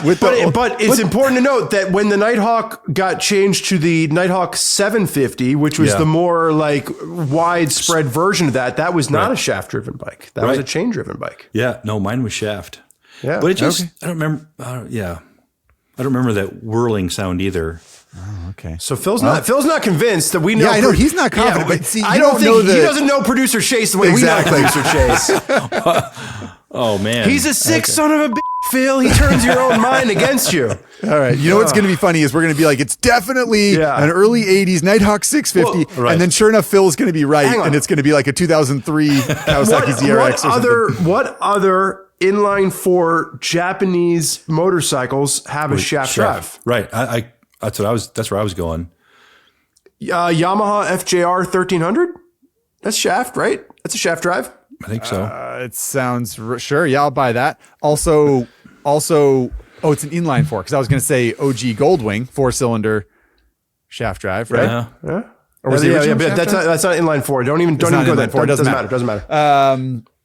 I mean, if you asked me to pick out a Japanese 4-cylinder shaft drive bike, I think my first thought would be a Nighthawk, honestly. And I know that's like probably informed by recency bias to some extent, but that's where I'm sticking. I can't help it. Chase is too conniving. He's too wily. Dang, this is hard. Any final guess from you, Phil? Well, I mean, the shaft drive threw me off because I was thinking maybe it was a Gixxer, but that's not. Probably not a Gixxer. Yeah. No. Okay. All right, let's get the big reveal, Spurjo. What is it? The answer is a 1984 Honda CB650 Nighthawk. All right. Sourced by Justin. Justin makes a comment that he gutted the stock muffler. Well, the previous owner gutted the stock muffler. Right. Good call, Phil. And Good call, Phil. There's also a note in here that Phil's first bike was a 1983 CB650 Nighthawk. Yep. All right. Well, in knowing the psyche of Chase, and also I like to think we know our engines a little bit, and of course we got some hints, but we got to the bottom of it. I'm proud of us as a team. Well, I just want to take a second, Phil. I know that you are busy. You are not just a lobbyist. You have a day job. You've got kids. You got a family. Thank you for taking the time today to sit and talk about motorcycle lane splitting with us. It was absolutely a pleasure to get to talk to you. And after this podcast wraps, I will probably reach out and let's talk about Pennsylvania. Let's talk about getting this done in other states. Yeah, nice. I like it. Because as far as ownership groups go and dealerships go, like I got some ins at RevZilla. Maybe we can help pull some strings in the Pennsylvania area.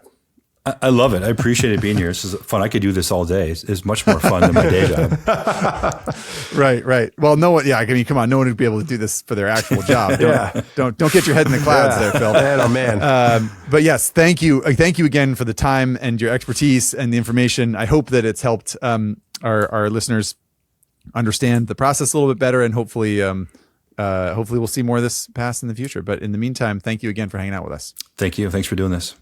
All right. Well, a great conversation with Phil. And now I need to go back into my photo archives and see if I can find a picture of my buddy Johnny with his CB or his, Honda Nighthawk 650.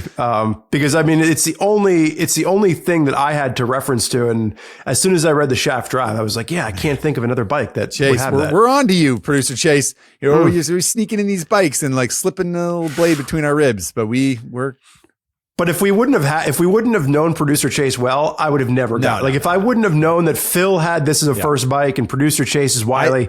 Anyway, my guess I think would have been that original, would have been that Kawasaki GPZ 900. So I was pretty far off. But that was fun. Too long didn't read. Phil, thank you again so much. Hopefully everybody listening felt like they learned something or at least entertained a little bit, or, maybe we're able to compromise on your hard set point of view that you've had for a long time about lane splitting, and maybe you're a little bit more open-minded now. So either way, we've got a t-shirt winner to give away. And the way you can win a t-shirt is to leave us a review on Apple Podcast. We're going to have to figure something out for Spotify here, because Spotify is changing the game left and right. We're seeing a lot more comments come through on Spotify. We appreciate that.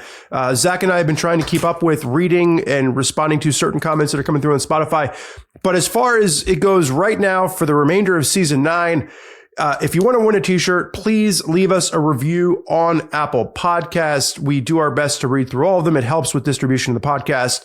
Tell a friend too. Yeah. If you like listening to the Motorcycle Podcast, Highside, Lowside, tell a friend about it. Let them listen to it. And Zach, who is the winner for today? The winner today is Stephen GRNT4. Stephen Grant? Stephen Grint? Stephen Grunt? Grunt. Stephen Grunt. Stephen says, and I quote, "Cannot think of a better suggestion for someone looking to waste 2 hours of their life. Inspirational? Not sure. Intellectual? Well, is it worth it? Absolutely. If you love motorcycles, and even if you don't, these guys will hook you. My wife and I love the podcast. It always makes me smile and gives us something fun to talk about." Postscript, Stephen says, "P.S. Motorcycles do not need turbos." I'm going to circle back to that, Stephen. But first, we appreciate very much that you've involved another member of your family in our podcast. That always makes us happy. And we would have to agree that, are we inspirational or intellectual? Probably not. But we do hope that we are at least entertaining, and maybe just maybe you learn a thing or two every now and then. Yeah, so I think the heart of why we picked this was we like the humor made fun of us. We like, you can always win us off. We like the self-deprecation. I personally like the fact that you're agreeing with me that motorcycles don't need turbos. Here's what I'm going to say. You know what, Stephen and Spurgeon, for motorcycles don't need turbos. You're right. They don't need them. We don't need motorcycles. We don't need candy bars, but I like them. But I want them. Yeah. You know what's going to happen is that Honda is going to introduce this V3 turbo, and it's going to be a killer machine, and you're going to ride it, and I'm going to ride it, and you're going to be like, so what'd you think? And I'm going to be like, and I'm gonna have bumper stickers made that say Bruce for president, Turbo Bruce for president. Okay. Well, anyway, I will say this to Steven. We're going to send not just you a t-shirt, but we will absolutely send your wife a t-shirt as well. You heard it there first from the Spurjo. So Steven, thank you for your very fun comment. And please do send your preferred mailing address and your preferred 2 t-shirt sizes to Highside, Lowside at RevZilla.com. And we'll get you some swag in the mail. For all of those of you out there that have been waiting for your t-shirt to show up in the mail, we have just got the new round of t-shirts are back in stock. So the Highside, Lowside t-shirt is back in stock. We are working on some new designs for season 10. The old design is going to stick around, but we are trying to find a new design for some additional swag for season 10. So hopefully we'll be talking more about that in a few months. But for right now, t-shirts are back in stock. If we owe you a free t-shirt, we haven't forgotten about you. Those will be shipping out hopefully before the end of, well, you're going to listen to this in January, so hopefully by the time you hear this, your t-shirt is shipped. By the end of 2026 you will receive your t-shirt. Okay. You just keep living reviews, don't worry about the t-shirts. All right, so the final thing that we're going to do is the Highside, Lowside listener comment. Just a fun shout out here. The next episode is the listener comments episode, where we go through all of our favorite comments that we've been saving throughout the season. And we have a whole episode where we're going to talk about you, and you get to interview Zach and I.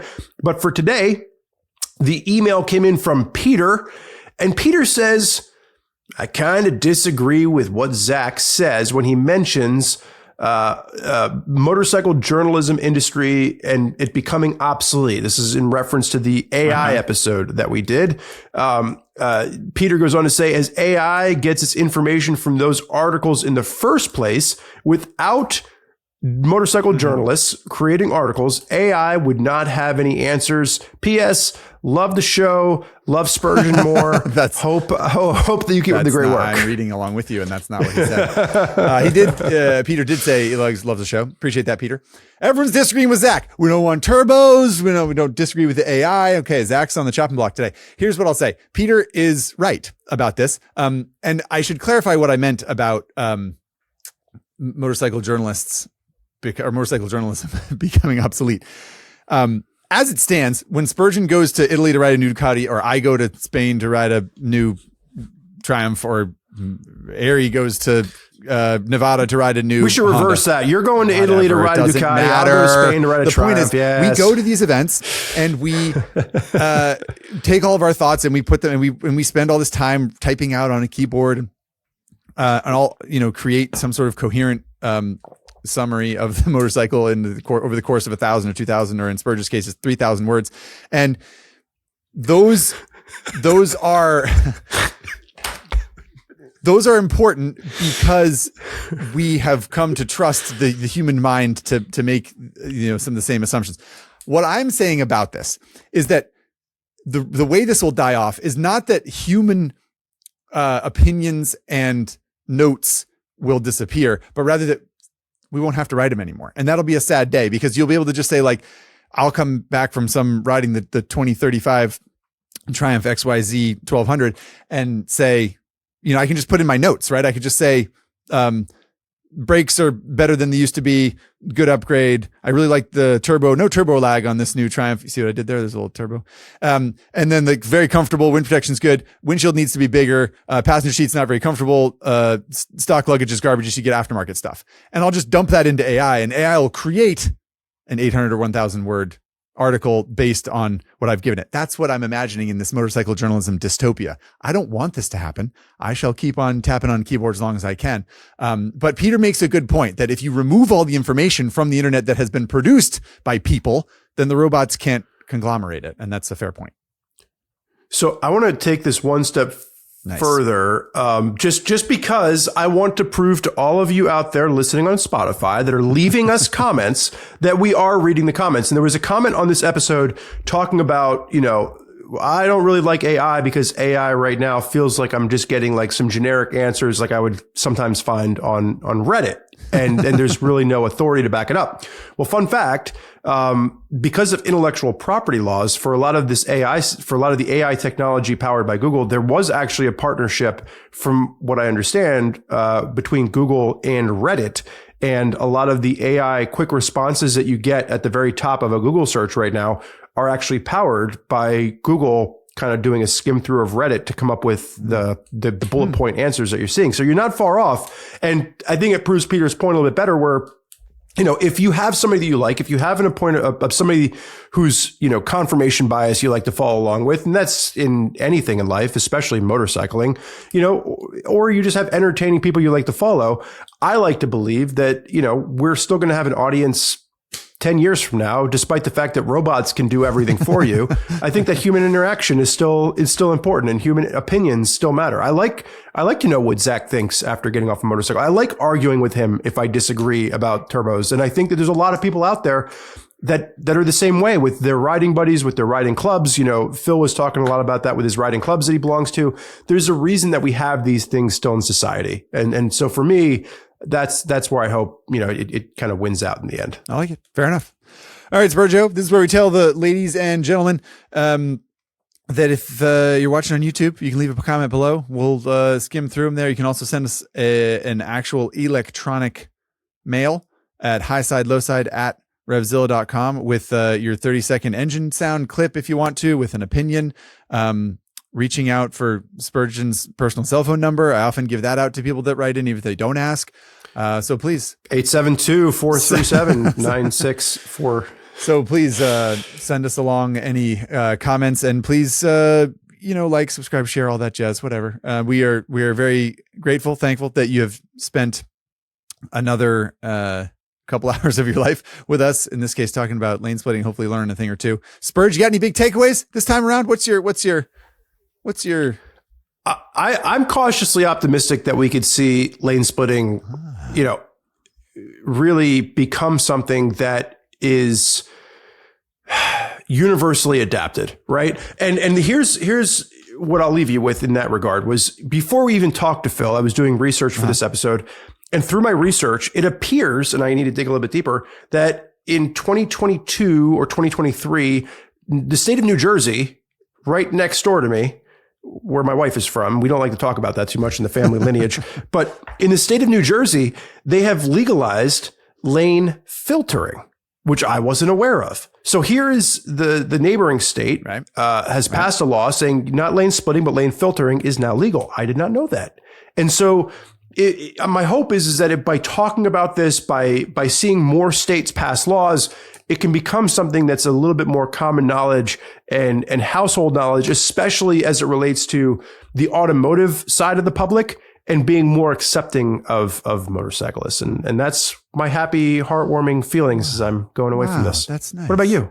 My big takeaway is we should give you COVID all the time. I thought you were better today than ever. I think if we can just sort of, like, if you could get long COVID or something. I'm hanging on by a thread. You homie. did great, Like, buddy. Yeah, I know that you don't feel good, and I so appreciate you showing up and being your lovely self. Thank you from all of the viewers and listeners of Highside, Lowside. Thank you, Spurgeon, for rallying today, even though you don't feel good, for keeping our date with Phil the Lobbyist. I hope you feel better soon. Phil is a great host. I think Zach and I talk about this. It's hard for us sometimes. We get good guest ideas, but it's hard sometimes to find a guest that, is a good conversationalist for a podcast. Wear a sweater that's quite as nice as that. Oh my God, that guy definitely rides a BMW. and I can say this because as soon as we ended the episode, I said to Phil, I was like, Phil, like, you definitely are the guy that has 4 BMWs in the garage just based on the sweater with the collar and white shirt. And he's like, yeah. He did uphold a certain tradition there. Okay, everybody, that's it for this episode of Highside, Lowside. All the opinions you ever wanted about lane splitting, motorcycles, and sweaters. Thank you for hanging out. For COVID Spurge, I'm Zach. See you guys next time.